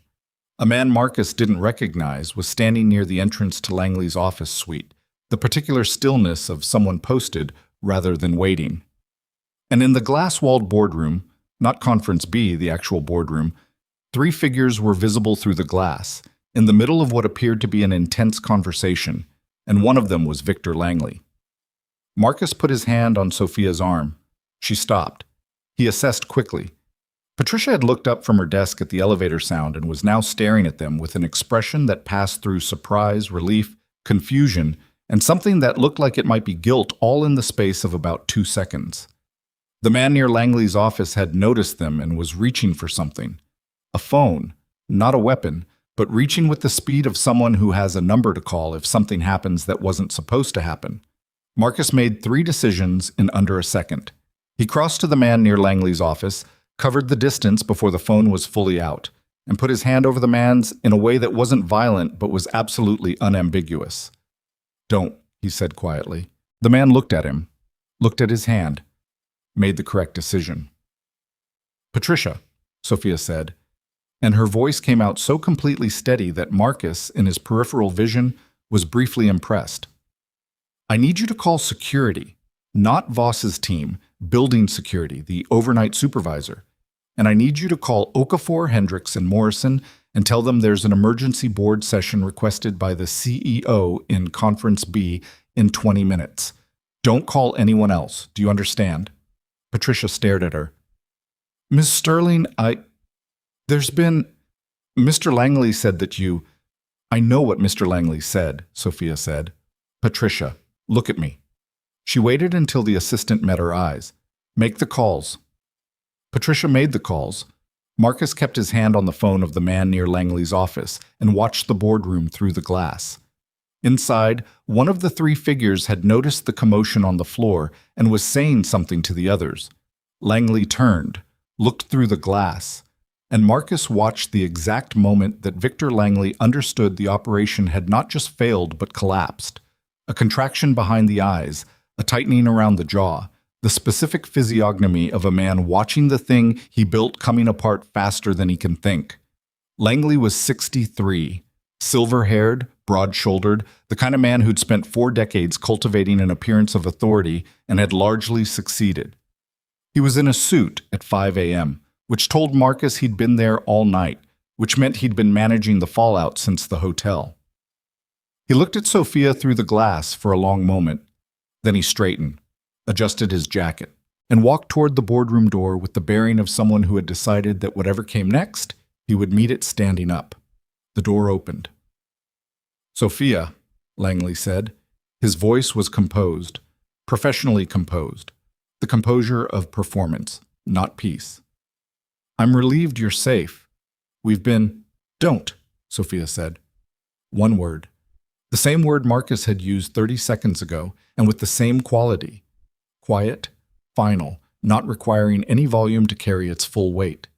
Langley stopped. The 2 other figures in the boardroom had come to the doorway behind him. Marcus clocked them. One was Wallace Reeves, 70, trim, who had been on the Sterling board for 9 years, and who Marcus had assessed as the more passive co-conspirator, a man who'd been persuaded rather than recruited. The other was a woman he didn't recognize, not board, not executive staff. Legal. The kind of external legal presence you brought in when you needed someone who didn't have institutional loyalty and would execute whatever document you put in front of her without the hesitation that conscience sometimes creates. The external lawyer took one look at the configuration of the room. Sophia, Marcus, the building security supervisor who had just stepped off the elevator, Patricia making rapid calls at her desk, and made a quiet professional decision. She picked up her bag, said nothing to anyone, and walked toward the elevator. Marcus let her go. She had nothing yet. Whatever she'd been brought in to sign had not been signed. Without the document, she was a lawyer who'd attended an early morning meeting. Reeves, Sophia said without looking away from Langley. Sit down in Conference B and stay there. Reeves opened his mouth, closed it.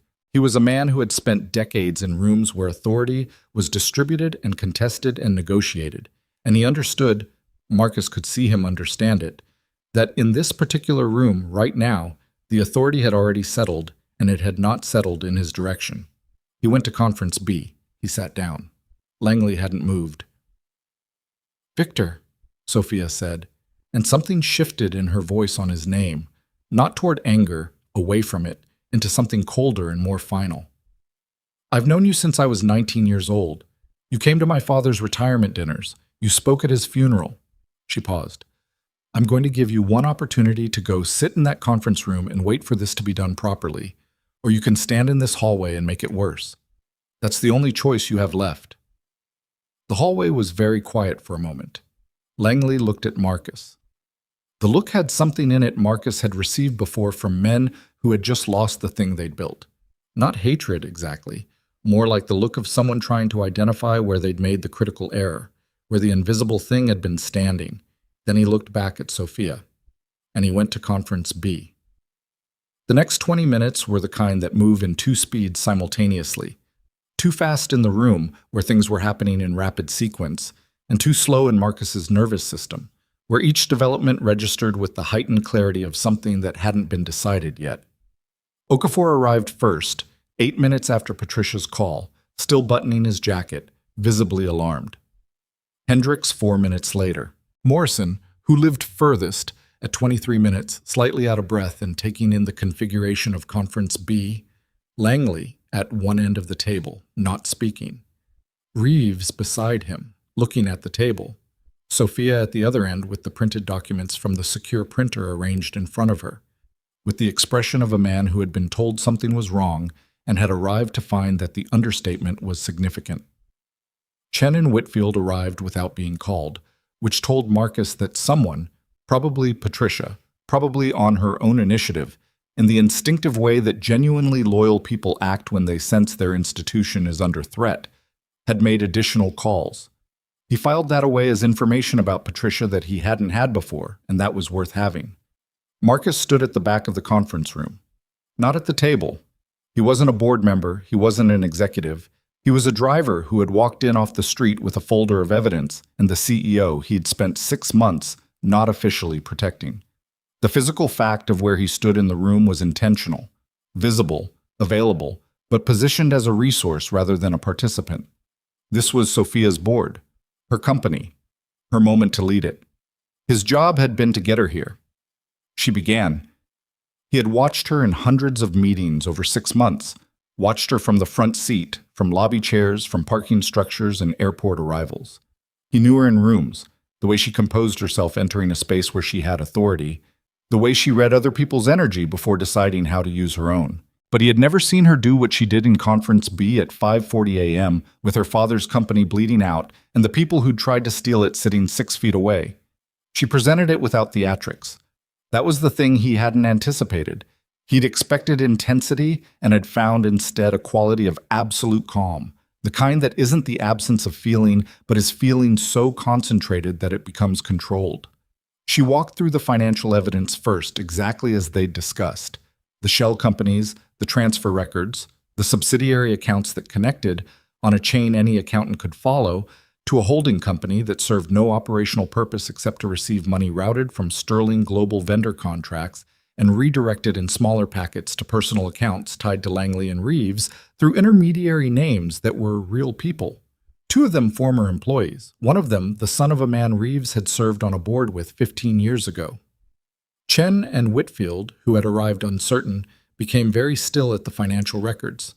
Numbers were numbers. Numbers didn't have motives or loyalties or long, complicated histories with everyone in the room. Numbers said what they said. The calendar access logs came next, specific dates, specific times. The terminal ID that had accessed Sophia's schedule on 17 separate occasions in the 3 months leading up to the gala, cross-referenced against the building's access card logs, which placed one individual, a junior member of Langley's executive support staff, in the building outside their normal working hours on 15 of those 17 occasions. That individual had been arrested that morning at 6:10 a.m., which Marcus knew because his phone had vibrated in his jacket pocket while Sophia was presenting the financial records, and he'd read the 2-word text from his federal contact, in custody, and felt something in his chest that was close to, but not quite relief. Then the recordings. This was where Sophia paused, not from uncertainty. He could read the difference by now, but with intention. She set down the document she'd been holding and looked at the people at the table, and she said, "What you're about to hear was recorded in a private setting without the knowledge of the participants. I want to be transparent about that, because how we obtain evidence matters, and you should know how this evidence was obtained before you hear it." She looked down the table at Langley. "And then you should hear it." She played the first recording on the laptop Marcus had set on the table. A conversation between Langley and Reeves, dated 6 weeks prior, 43 seconds of audio that was not brilliant in its clarity. There was ambient noise. The recording quality was what it was, but was clear enough for the essential exchange to be unmistakable. Langley's voice. "The timing has to be the gala. There's no other window that gives us the coverage gap we need." Reeves's voice. "And if she fights the succession?" Langley. "She won't be in a position to fight anything." The room was very quiet. Reeves put his face in his hands. Langley said nothing. He was looking at the table in front of him with the expression of a man who has completed his calculation and found that the numbers don't work in any direction, and who is now in the particular suspended stillness of someone who knows what comes next and is deciding how to inhabit it. Okafor, 61 years old, a man who'd been on the Sterling board for 4 years, and who Marcus had assessed as clean and was now confirmed clean by the expression on his face, said, "Victor." Just that.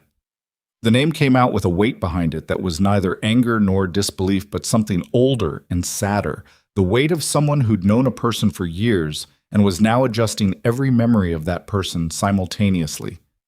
Langley looked at him, said nothing. "Victor," Okafor said again, "I'm going to ask you to leave the room." It wasn't a board motion. It wasn't formal. It was one man saying a thing to another man that both of them understood had the force of everything that had just been presented behind it. Langley looked at Sophia one more time, something in his face that Marcus couldn't categorize and didn't try to solve. It was too complicated and too private, and whatever it was, it belonged to the room, not to analysis. Then Langley stood up, straightened his jacket, walked out of Conference B. Building security was in the hallway. He didn't argue. Reeves was still sitting with his face in his hands when the federal agents arrived at 6:40 a.m. They'd been downstairs since 6:15 waiting for Marcus's confirmation text. He sent it at 6:38, 2 minutes after the last piece of evidence had been presented, and 3 of the 5 clean board members had confirmed in writing that they were requesting a formal investigation and reaffirming Sophia Sterling's authority as CEO. The 2 remaining members, Chen and Whitfield, had not opposed it, which was, given everything, close enough to agreement. Marcus stepped out into the hallway while the federal agents handled the formalities inside. He leaned against the wall and let himself do something he almost never did in the middle of an operation, which was to feel the particular weight loss of a thing being finished. Not done.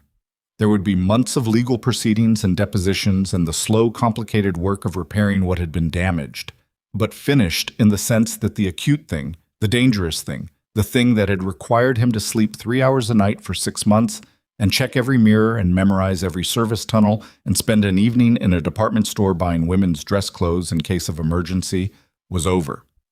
He checked his watch. 7:04 a.m. Emma would be waking up right now. Mrs. Rodriguez would be navigating the breakfast negotiation. Cereal versus actual food, with the slightly weary competence she'd developed over 6 months of occasional overnight coverage.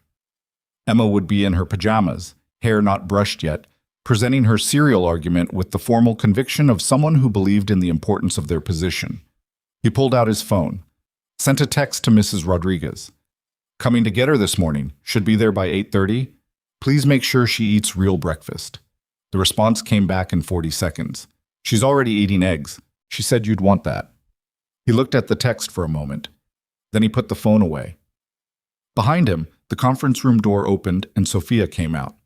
She leaned against the wall beside him, and they stood together in the corridor of her father's building, watching the federal agents move in and out through glass walls, and she was quiet for a long time. "It's not going to feel like I thought it would," she said finally. "No," he agreed. "It usually doesn't." She looked at him. "Does it get better? The feeling?" He thought about it honestly, about every operation he'd run that had ended and the specific feeling of the ending, the flatness of it, the way completion carried no euphoria but just a tired, clean emptiness. "It gets replaced," he said, "by whatever's next, which is," he paused, looking for the right word, "normal.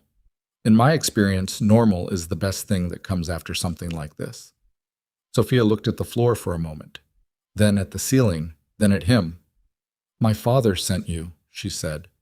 Not for the first time, but the weight of it was different now. "He made a phone call to a lawyer who made a phone call to me," Marcus said. "I made the choice to come." "Why?"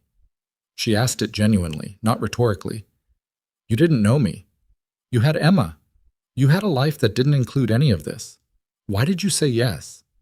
He thought about this for a moment, about the phone call, about the lawyer's voice and the careful phrasing and the single detail that had made the decision. Someone who served. Someone who knew your record. The implication of that the man making the request had done the work of finding someone specific, had looked at records and made a careful judgment about character and capability, and had decided from a hospital bed with a finite amount of time left that Marcus Kane was the right person. "Because someone trusted me with something that mattered," he said. "And I don't—" He stopped, started again. "I'm not good at walking away from that." Sophia looked at him for a long moment. Something in her expression settled.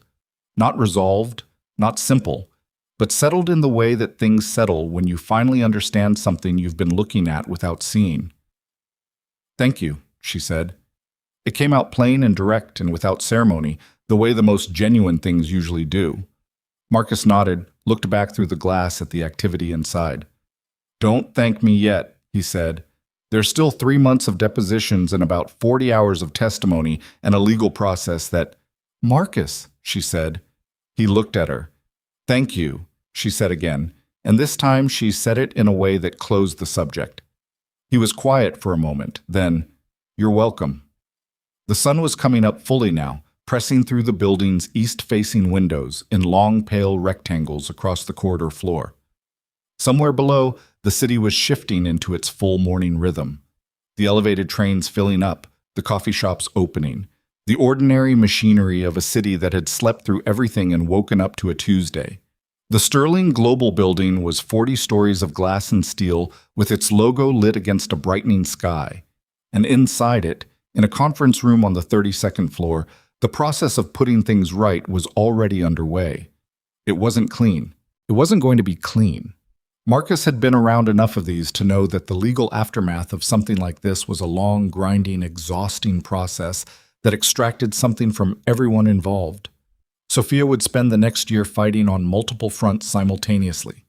The criminal proceedings, the board restructuring, the employee trust, the public narrative. She would make mistakes. She was already making mistakes, probably, in ways neither of them could see yet from this side of it. But the company was hers. The conspiracy had collapsed. The people who had built it were in custody or in the process of being brought there. And she was standing on her feet in a borrowed blouse with formal gown shoes from the night before. And the look on her face was not triumph. It was something more useful than triumph. It was the look of someone who had just learned something very expensive and very important about themselves and had decided to keep the lesson. Marcus pushed off the wall. "I need to go get my daughter," he said. Sophia looked at him. "Right now?" "She's 9, he said. "She has school." Something shifted in Sophia's face, surprise, and then something warmer than surprise, and then a short, quiet exhale that was the closest to laughing she'd come all night. "Go," she said. I'll call you. There are going to be things I need to walk through." "I know," he said. "Call Patricia for anything this morning. She's solid." He'd decided that in the last hour, watching Patricia make the calls and hold the room. "Better than you knew." Sophia nodded. "Better than I knew," she repeated, quietly, as if she were cataloging it alongside everything else she was recataloguing this morning. Marcus picked up the folder from where he'd set it against the wall. Reflex, you didn't leave documents, and walked to the elevator. He pushed the button and waited. Behind him, he heard Sophia go back into the conference room, heard her voice begin, calm and clear, addressing the board members still inside. The elevator came. He got in, rode down 32 floors through the building her father had built and that she had just, at substantial personal cost, kept. He walked out onto West Adams into the full morning light of a Chicago Tuesday, and he got in the gray Civic, and he drove to Wicker Park to pick up his daughter.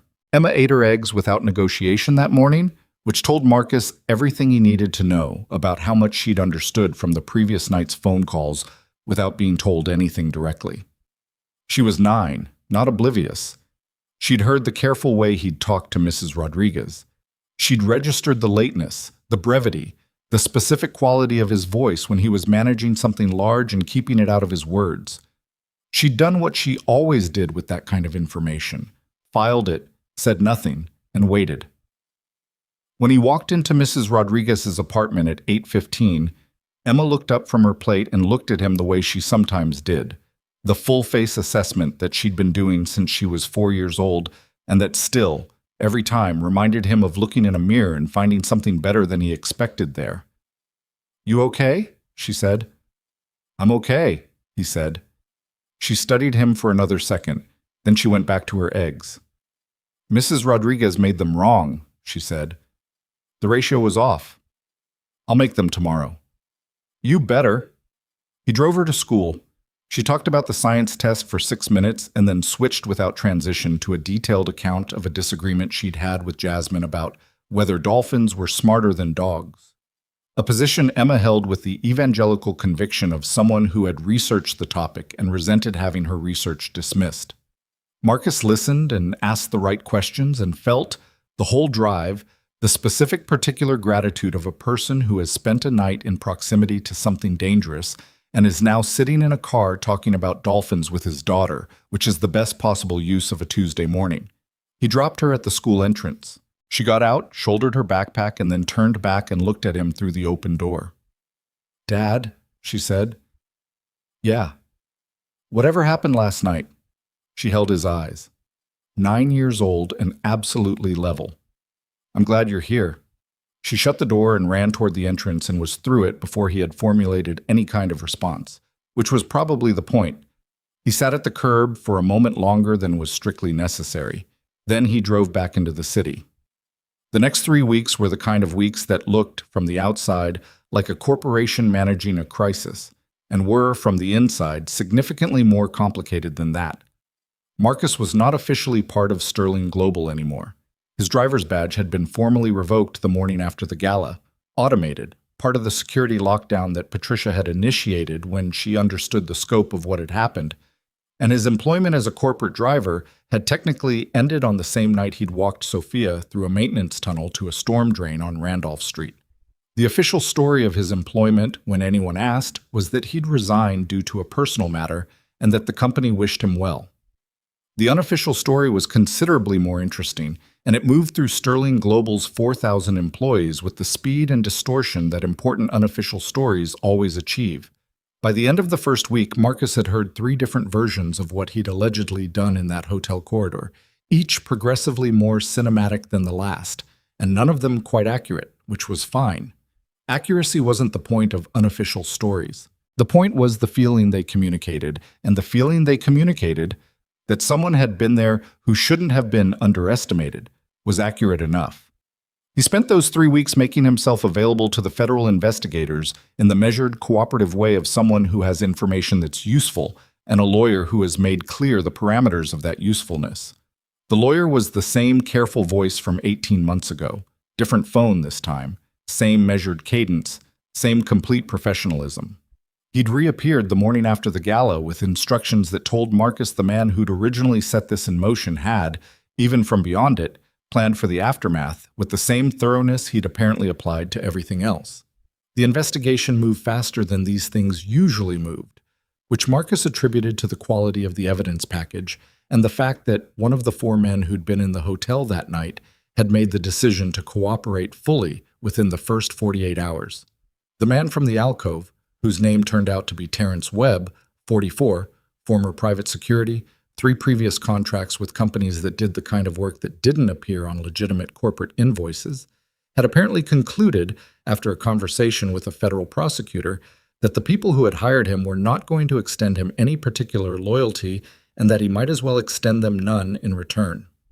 Webb's cooperation opened the financial architecture of the operation in ways that the document trail had suggested but not fully confirmed. Langley's lawyers filed 4 separate motions in the first 10 days. All 4 were denied. Reeves entered a cooperation agreement on day 11.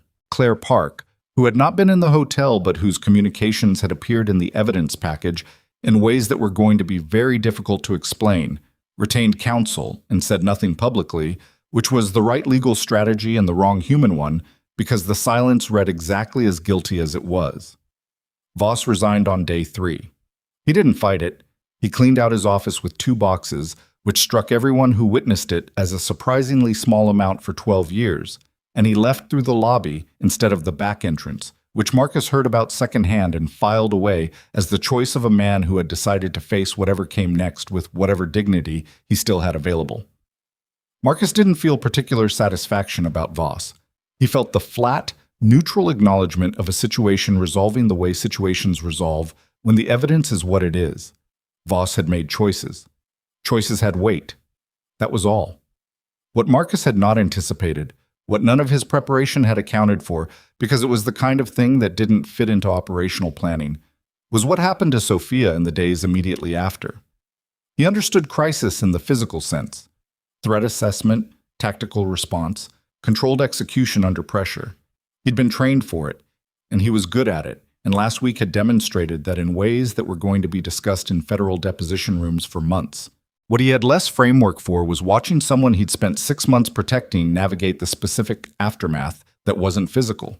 The internal accounting that happened when the crisis was over and the adrenaline dropped and you were left standing in your own company, looking at the wreckage of decisions made by people you had trusted. He knew about it because Sophia called him. Not frequently. Not with neediness. Twice in the first week, then once more, then a silence of 4 days that he didn't try to fill because he understood she needed it. But the calls she made were the kind that happen between people who have been through something together and carry the shared weight of it in a way that doesn't require explanation. And in those calls, she said things that told him the internal accounting was happening and costing her more than she was letting on publicly. "I've been going back," she said, on the second call, "through every decision I made in the last 18 months, looking for the places where I should have seen it." "That's not a useful exercise," Marcus said. "I know, I'm doing it anyway." "You're going to find things that look obvious in retrospect that weren't obvious at the time."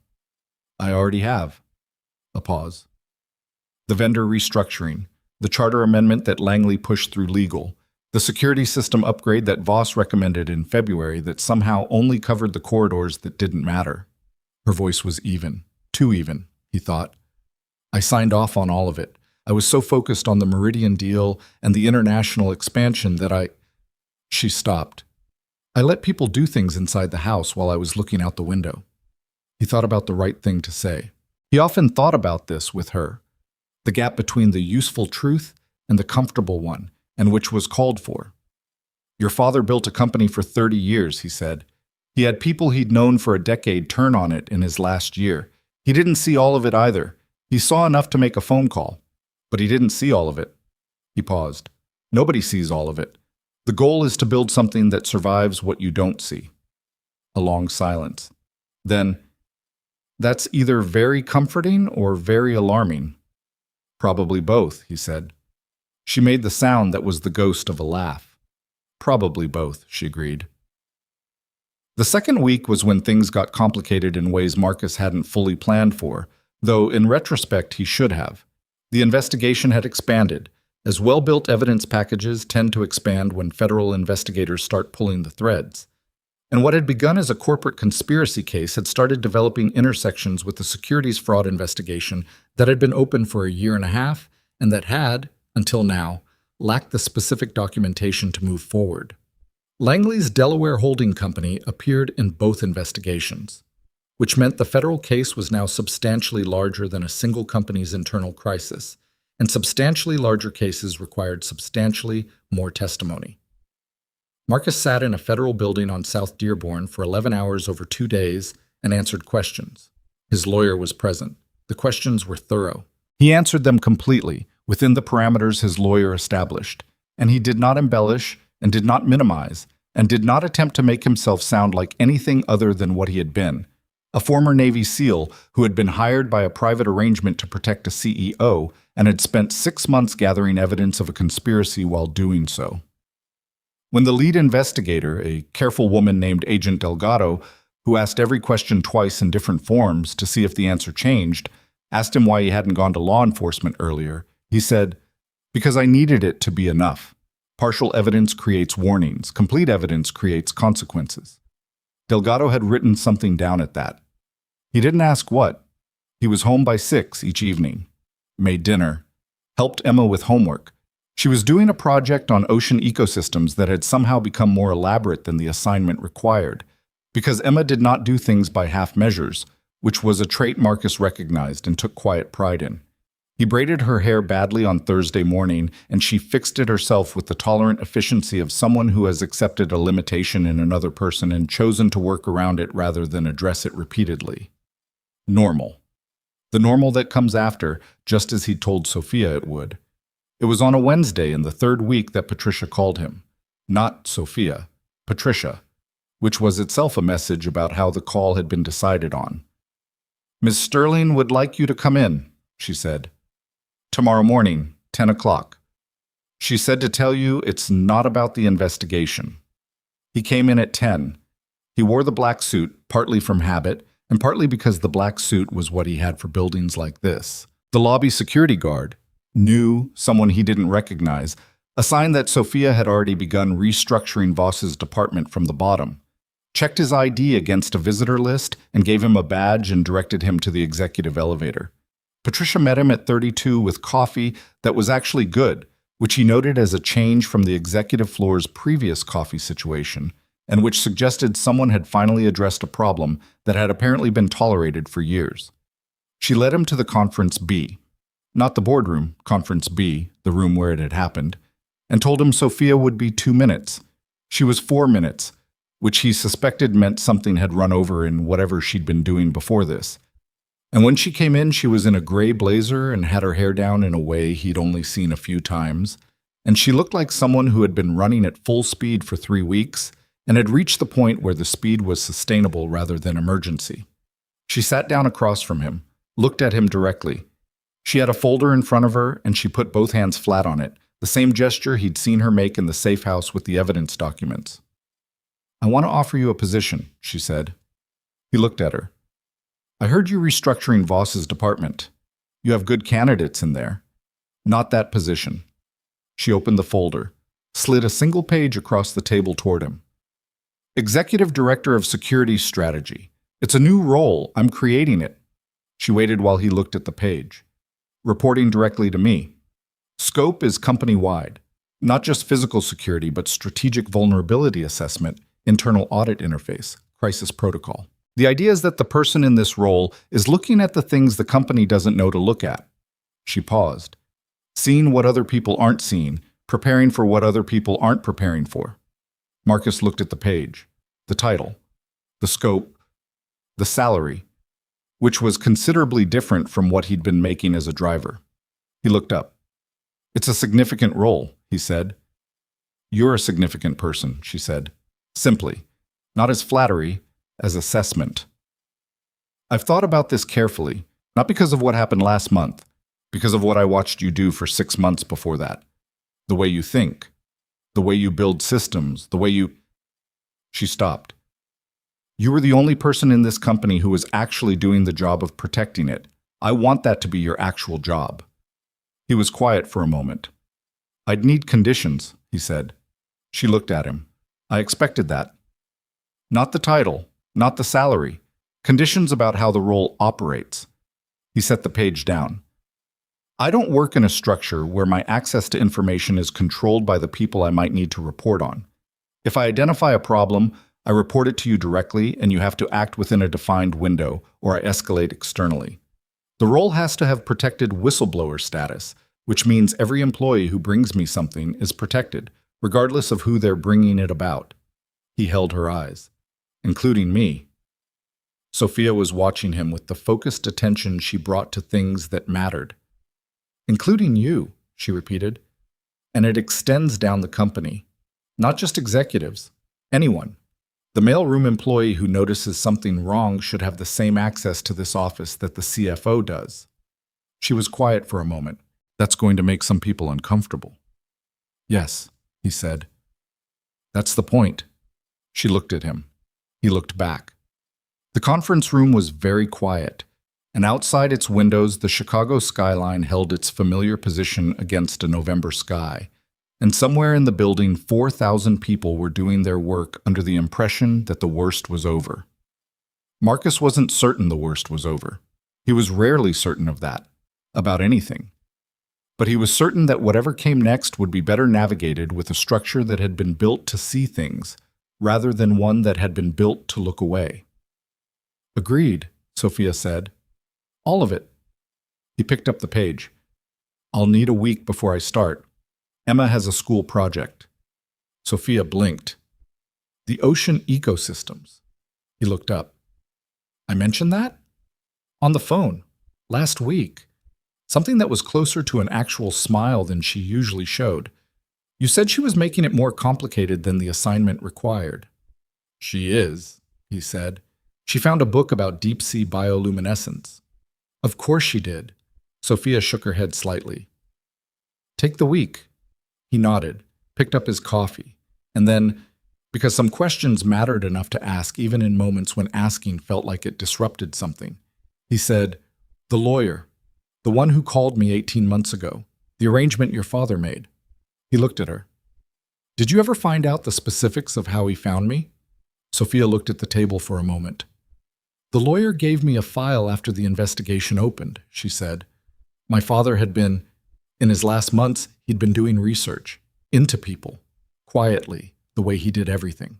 He had a list of names, people he'd identified through military records and background sources, people he thought had the right—" She paused, finding the word.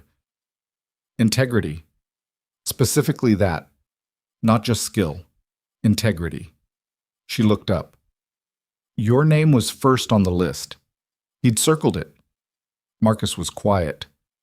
"He wrote a note next to it," she said. "I have the file.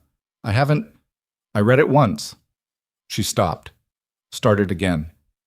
"He wrote, 'This one won't leave.'" The conference room held that sentence for a moment. Marcus looked out the window. The city beyond. The morning traffic below. The small, visible rectangle of Lake Michigan if you knew where to look. Which he did. "He was right," Marcus said. "I know," she said. "I know he was." He signed the paperwork that afternoon, not the offer letter, that would come through HR in the formal way that formal things came through, but a preliminary agreement that Sophia's legal team had drafted, the one that established the protected scope of the role and the escalation structure and the whistleblower provisions. He read every line, made 2 modifications that his own lawyer suggested. Sophia accepted both modifications without argument, which he noted. He called Emma from the parking garage afterward. "How was school?" he said. "Fine. Jasmine admitted dolphins are smarter." "Good. Dad, are you getting a new job?" He paused. "How did you, You wore the good suit," she said. "You only wear the good suit for important things."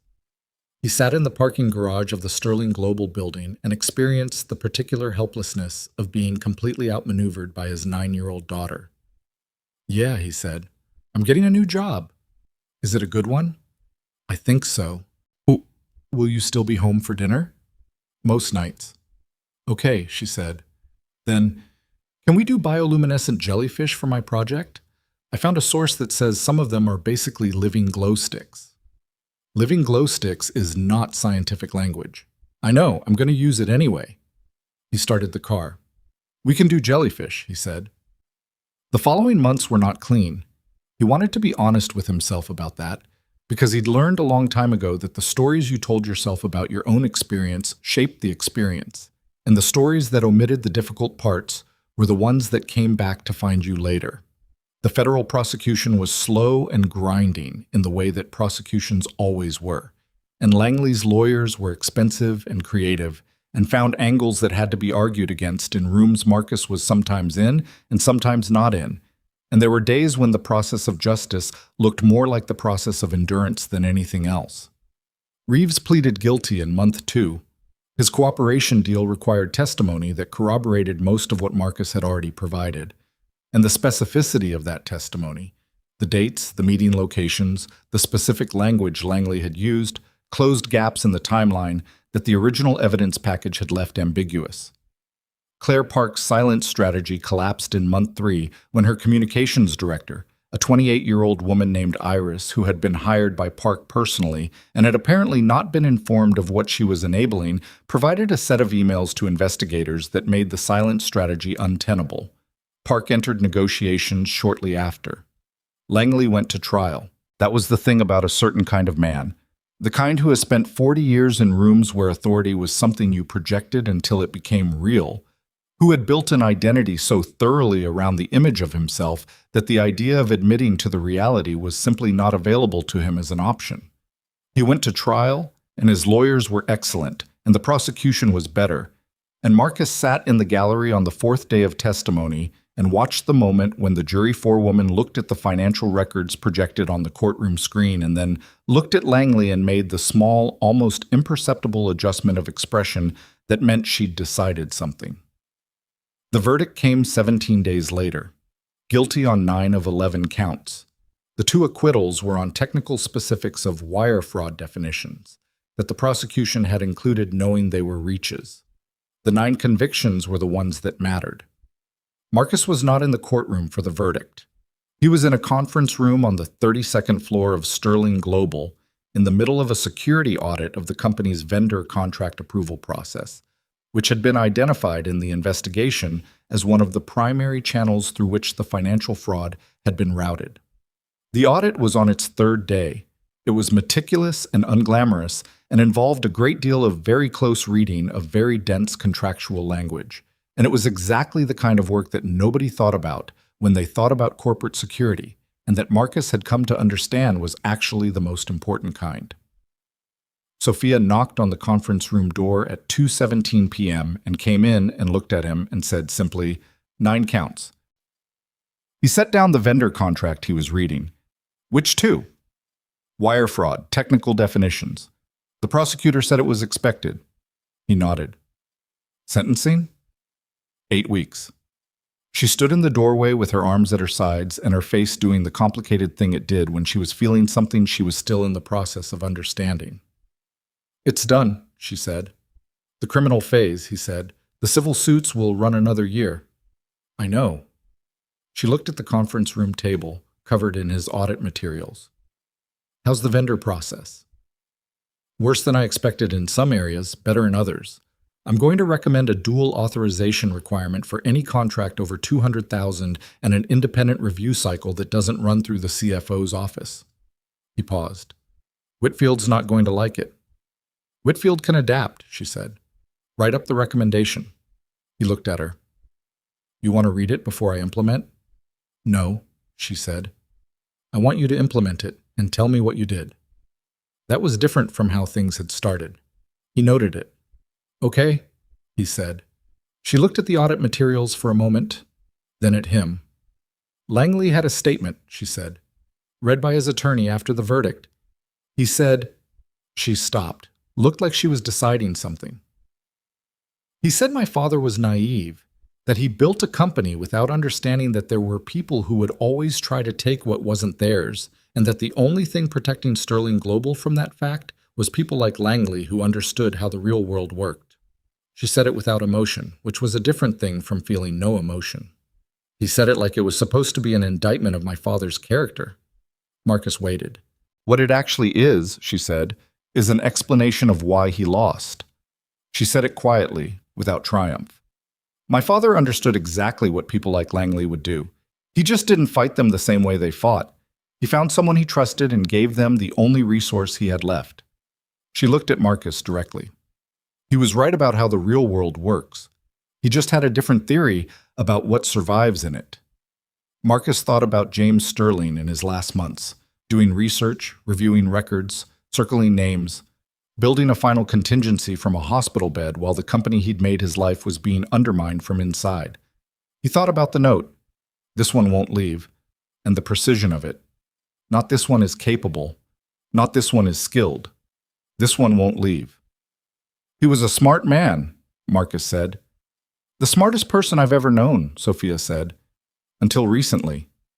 He looked at her. She held his gaze without expression, which was her way of meaning something precisely. He looked back at the vendor contracts. I need 2 more days on this audit, he said. Take 3, she said. Do it right. She left. He went back to the contracts. Outside, Chicago continued at its usual pace, indifferent and enormous and full of the ordinary machinery of millions of lives, and on the 32nd floor of a glass tower on West Adams, in a conference room that had held a conspiracy's collapse and a company's survival and the testimony of a dead man's trust, Marcus Kane read vendor contracts with the same thorough attention he brought to everything, and the work was slow and unglamorous and necessary, and he did it without complaint, because that was who he was, and had always been, and intended to remain. His phone buzzed at 4:30. Emma. A text containing only a photograph, her project display board, 3 panels covered in printed images and handwritten labels, a glowing jellyfish at the center of the middle panel with the words, Living Glow Stick. Written underneath it in Emma's handwriting, asterisked, with a footnote at the bottom reading, Author's Informal Term. Scientific name, bioluminescent cnidarian. He looked at the photograph for a long moment, then he saved it, put the phone down, and kept working. The civil suits ran 14 months. Marcus had told Sophia they would run a year, and they ran 14 months, which was close enough that he didn't feel the need to revisit the prediction, but far enough that he felt the weight of those extra 2 months personally, because extra months in a legal process were not abstract. They were depositions and document requests and the specific grinding exhaustion of a thing that refuses to be finished when you need it to be finished.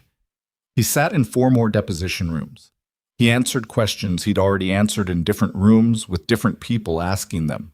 His lawyer remained calm throughout, which Marcus paid him generously to be, and which he appreciated in the precise way you appreciate someone's professional competence when your own patience is wearing. Sophia handled the civil proceedings differently than Marcus would have. He would have, had he been in her position, which he wasn't, and which was important to remember, closed ranks, minimized exposure, said as little as possible through intermediaries. She did the opposite. She testified personally in 2 of the 3 civil cases rather than routing everything through legal. She sat across tables from the plaintiff's attorneys and answered questions directly and without the buffering language that corporate lawyers spend careers perfecting. It made her legal team visibly anxious. It made the cases resolve faster because there's a specific kind of opposing attorney who recalibrates when they realize the person across the table is going to be more credible to a jury than anything they can construct. And recalibration often leads to settlement conversations. And settlement conversations often lead to settlement. Marcus watched this and revised his understanding of her again. He'd been doing that since the maintenance tunnel, revising upward, in increments. The estimate he carried of who she was under the version of herself she'd been presenting to the world. The CEO, who trusted titles over character, had been a real person. She wasn't that person anymore, or not only that person, and the difference wasn't that she'd become harder. The difference was that she'd become more honest with herself about the gap between what she wanted to believe about people and what they actually showed her. That was a specific kind of growth that cost something, and she'd paid for it. And it showed in her in ways that were difficult to articulate but immediately apparent to anyone paying attention. He was paying attention. It was his job to pay attention. He told himself that regularly, in the way you tell yourself things that are true, but that have started to carry more weight than their original designation intended. The vendor audit he'd completed in the third week of his new role had recommended 11 structural changes to Sterling Global's procurement and contract approval processes.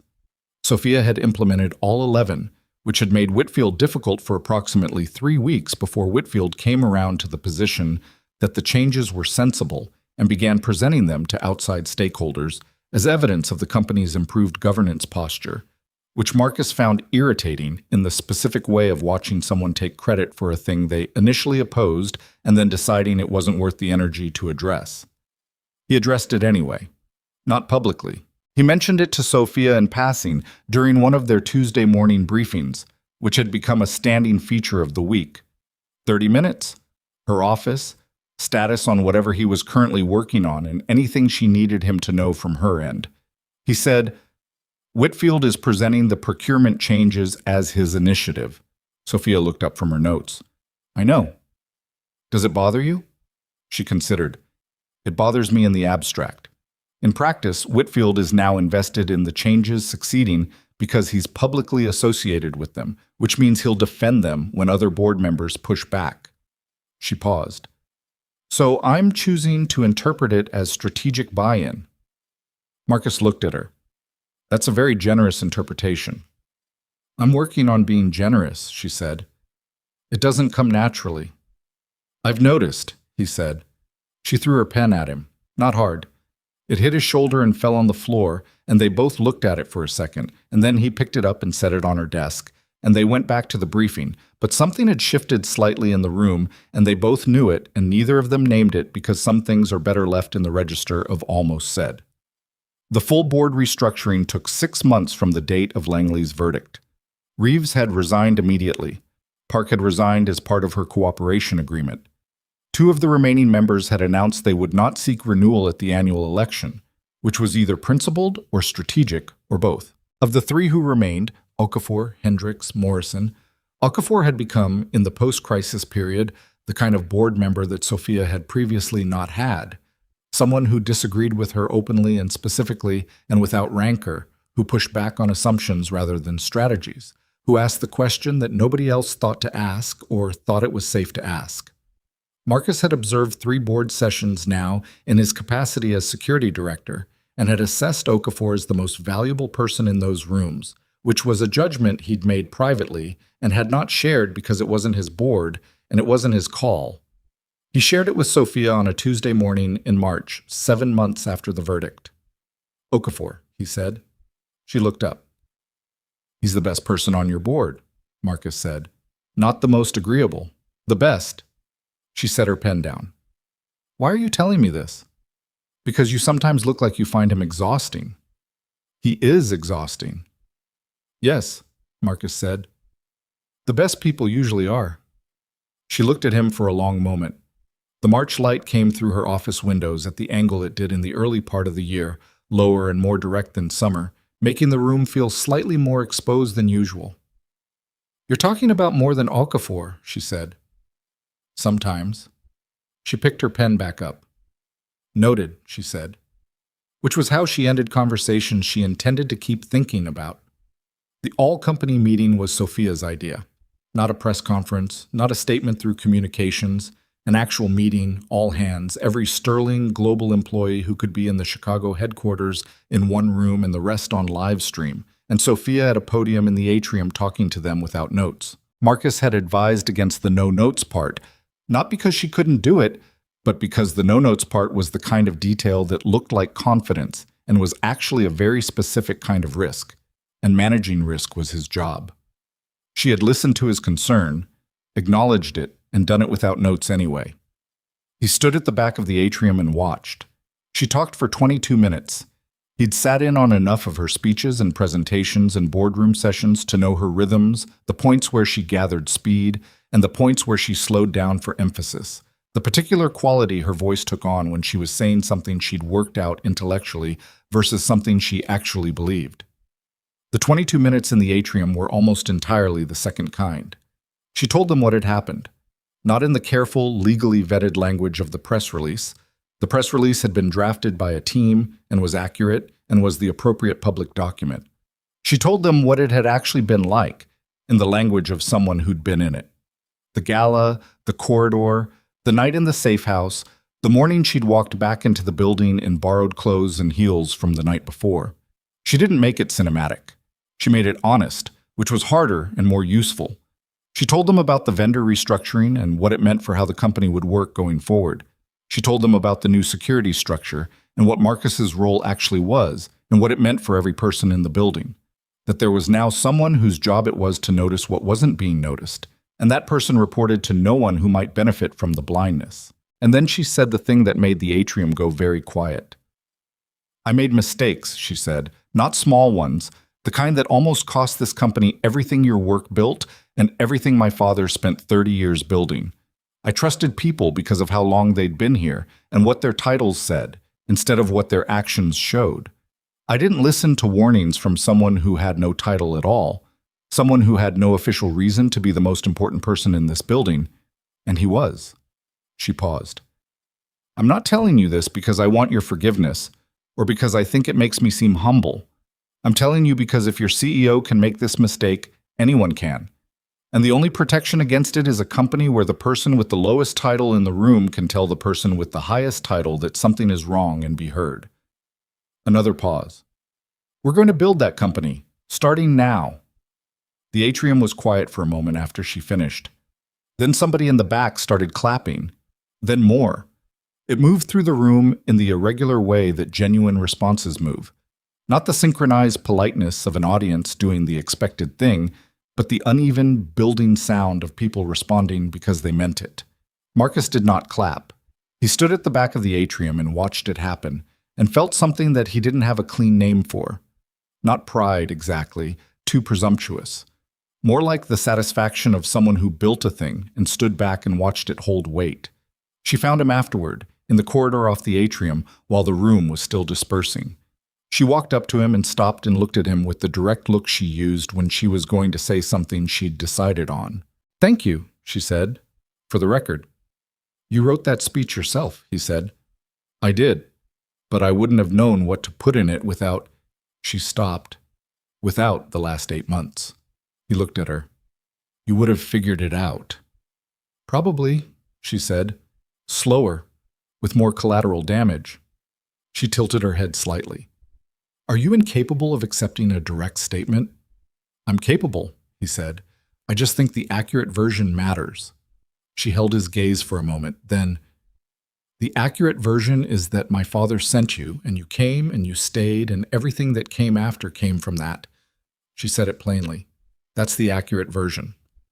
He had no argument against it, so he said, "Okay." She almost smiled. "Okay," she agreed. The winter passed, the civil cases resolved.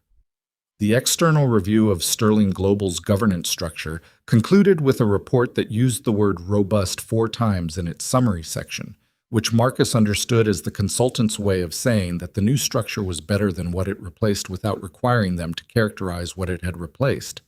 The report was accurate. The new structure was better.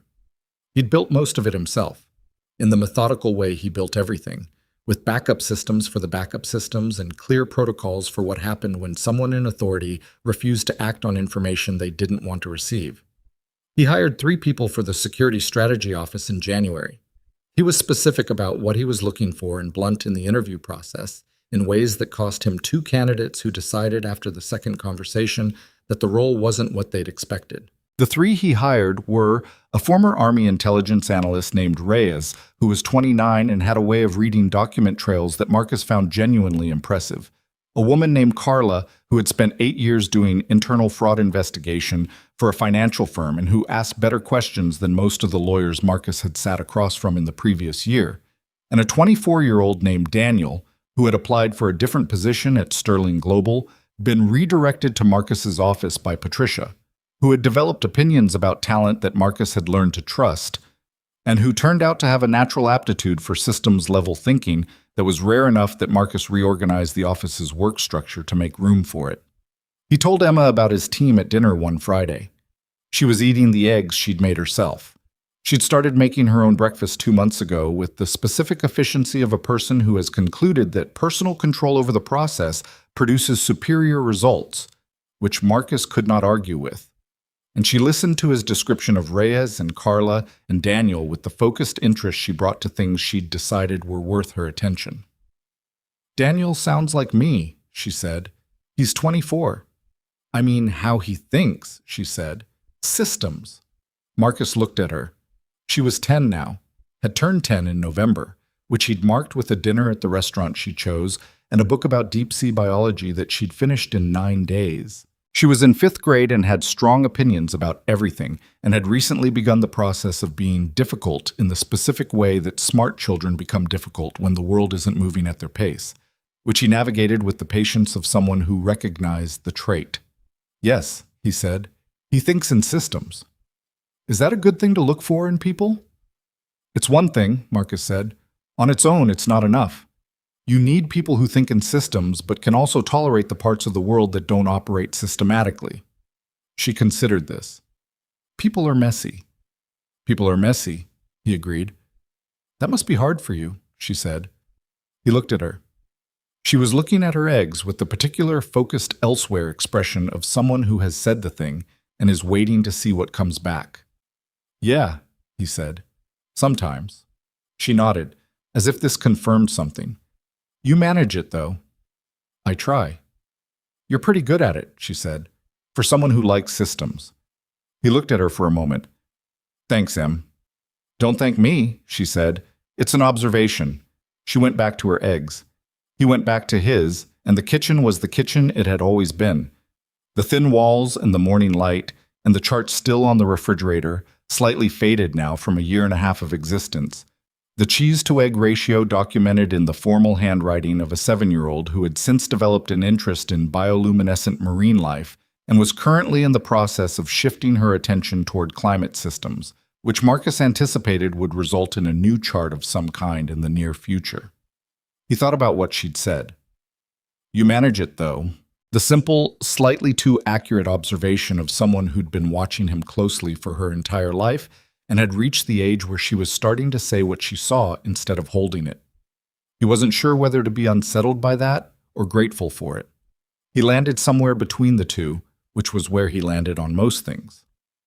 The Tuesday morning briefing in April was the one where Sophia told him about the Meridian expansion update, the deal that had been announced the night of the gala and that had survived the subsequent turbulence and was now moving into implementation.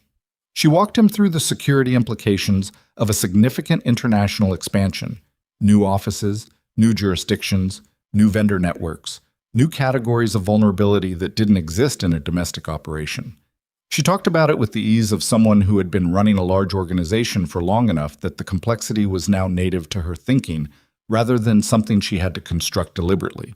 She was different than she'd been 18 months ago. He'd been watching the difference accumulate in small increments over time, the way you don't notice a building going up if you walk past it every day, but look back at a photograph from a year ago and are surprised by how much has changed.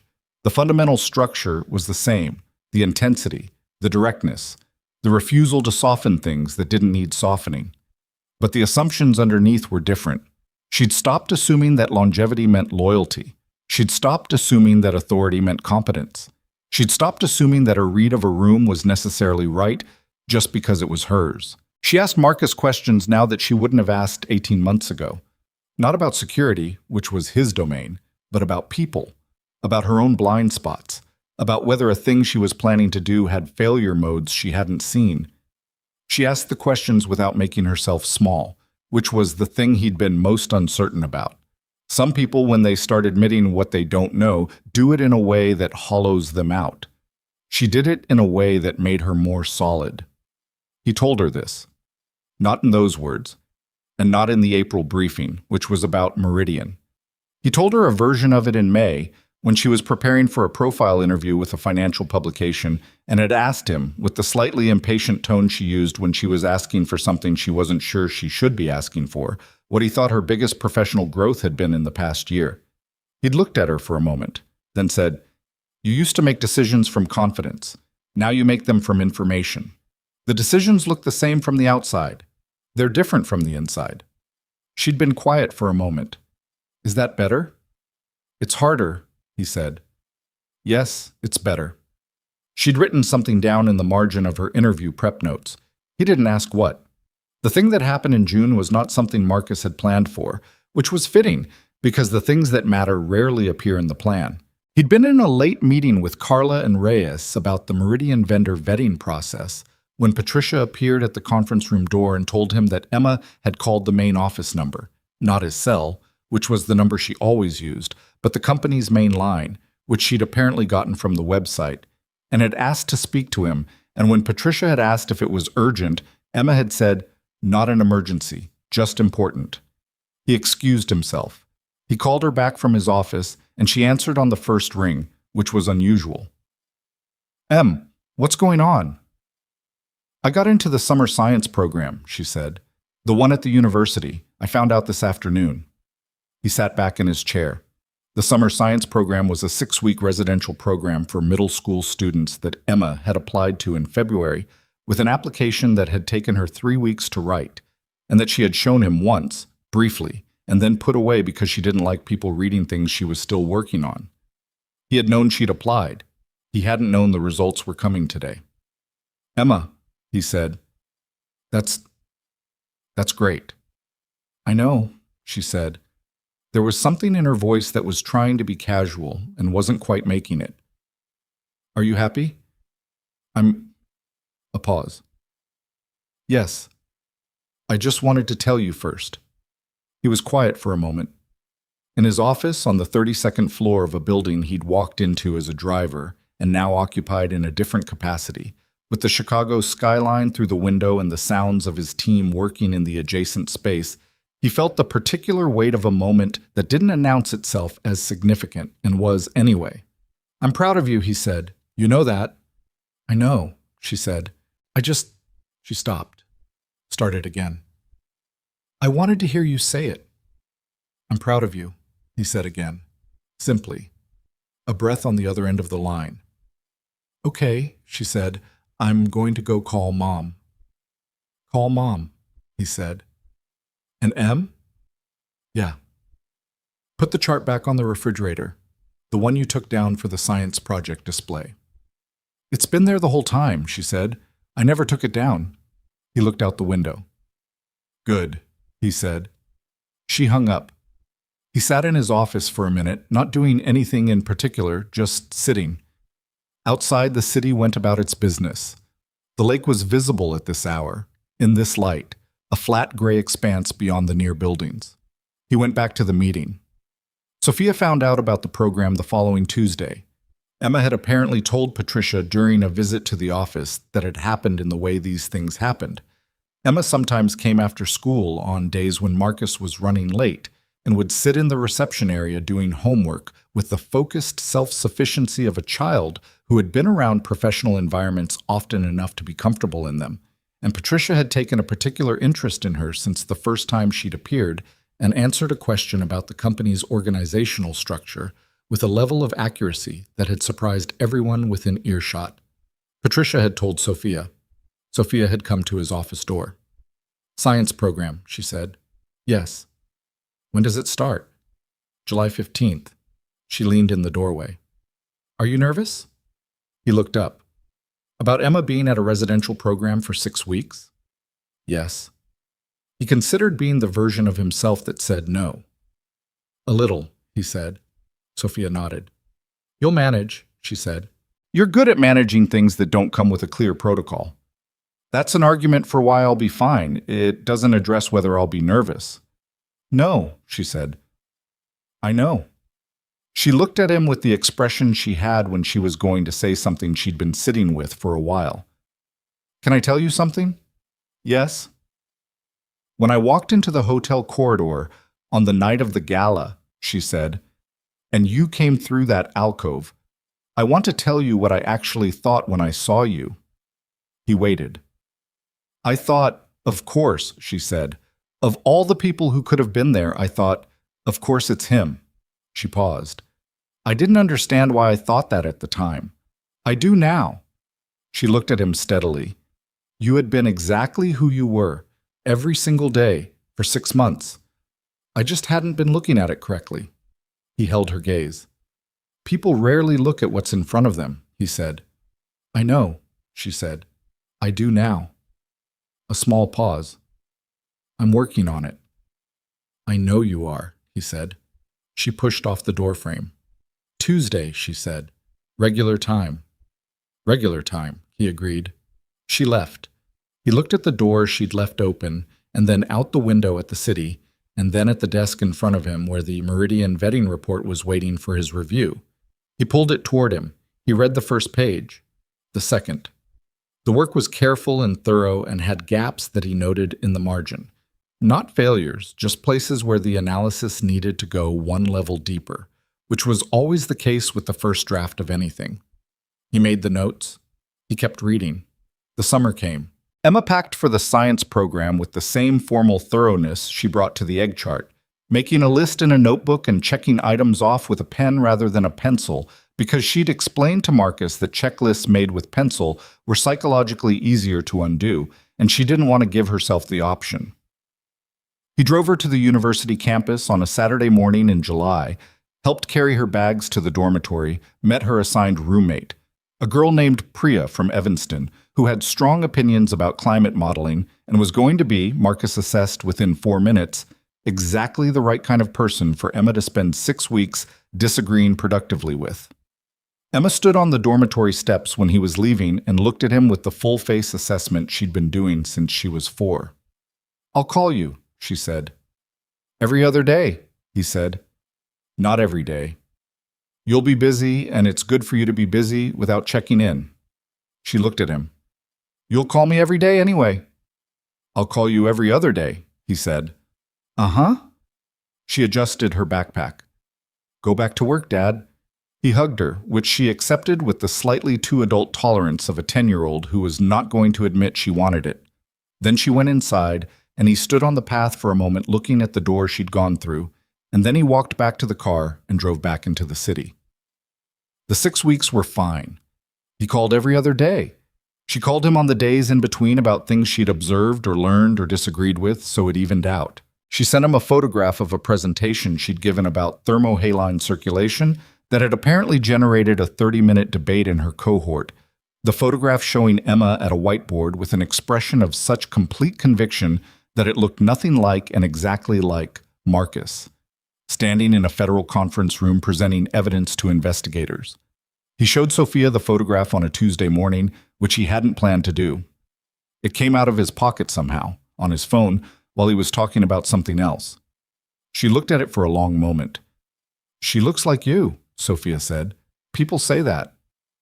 Not the face, Sophia said. The way she's standing. She handed the phone back. Like she's completely certain of what she knows and completely prepared for someone to disagree. He put the phone away. She is, he said. You raised that, Sophia said. I tried to, he said. She helped. They sat in the Tuesday morning briefing for 30 minutes and covered 3 ongoing work items and 2 upcoming decisions and 1 personnel question that had been developing for a month and needed to be addressed before it got worse. They disagreed about the personnel question.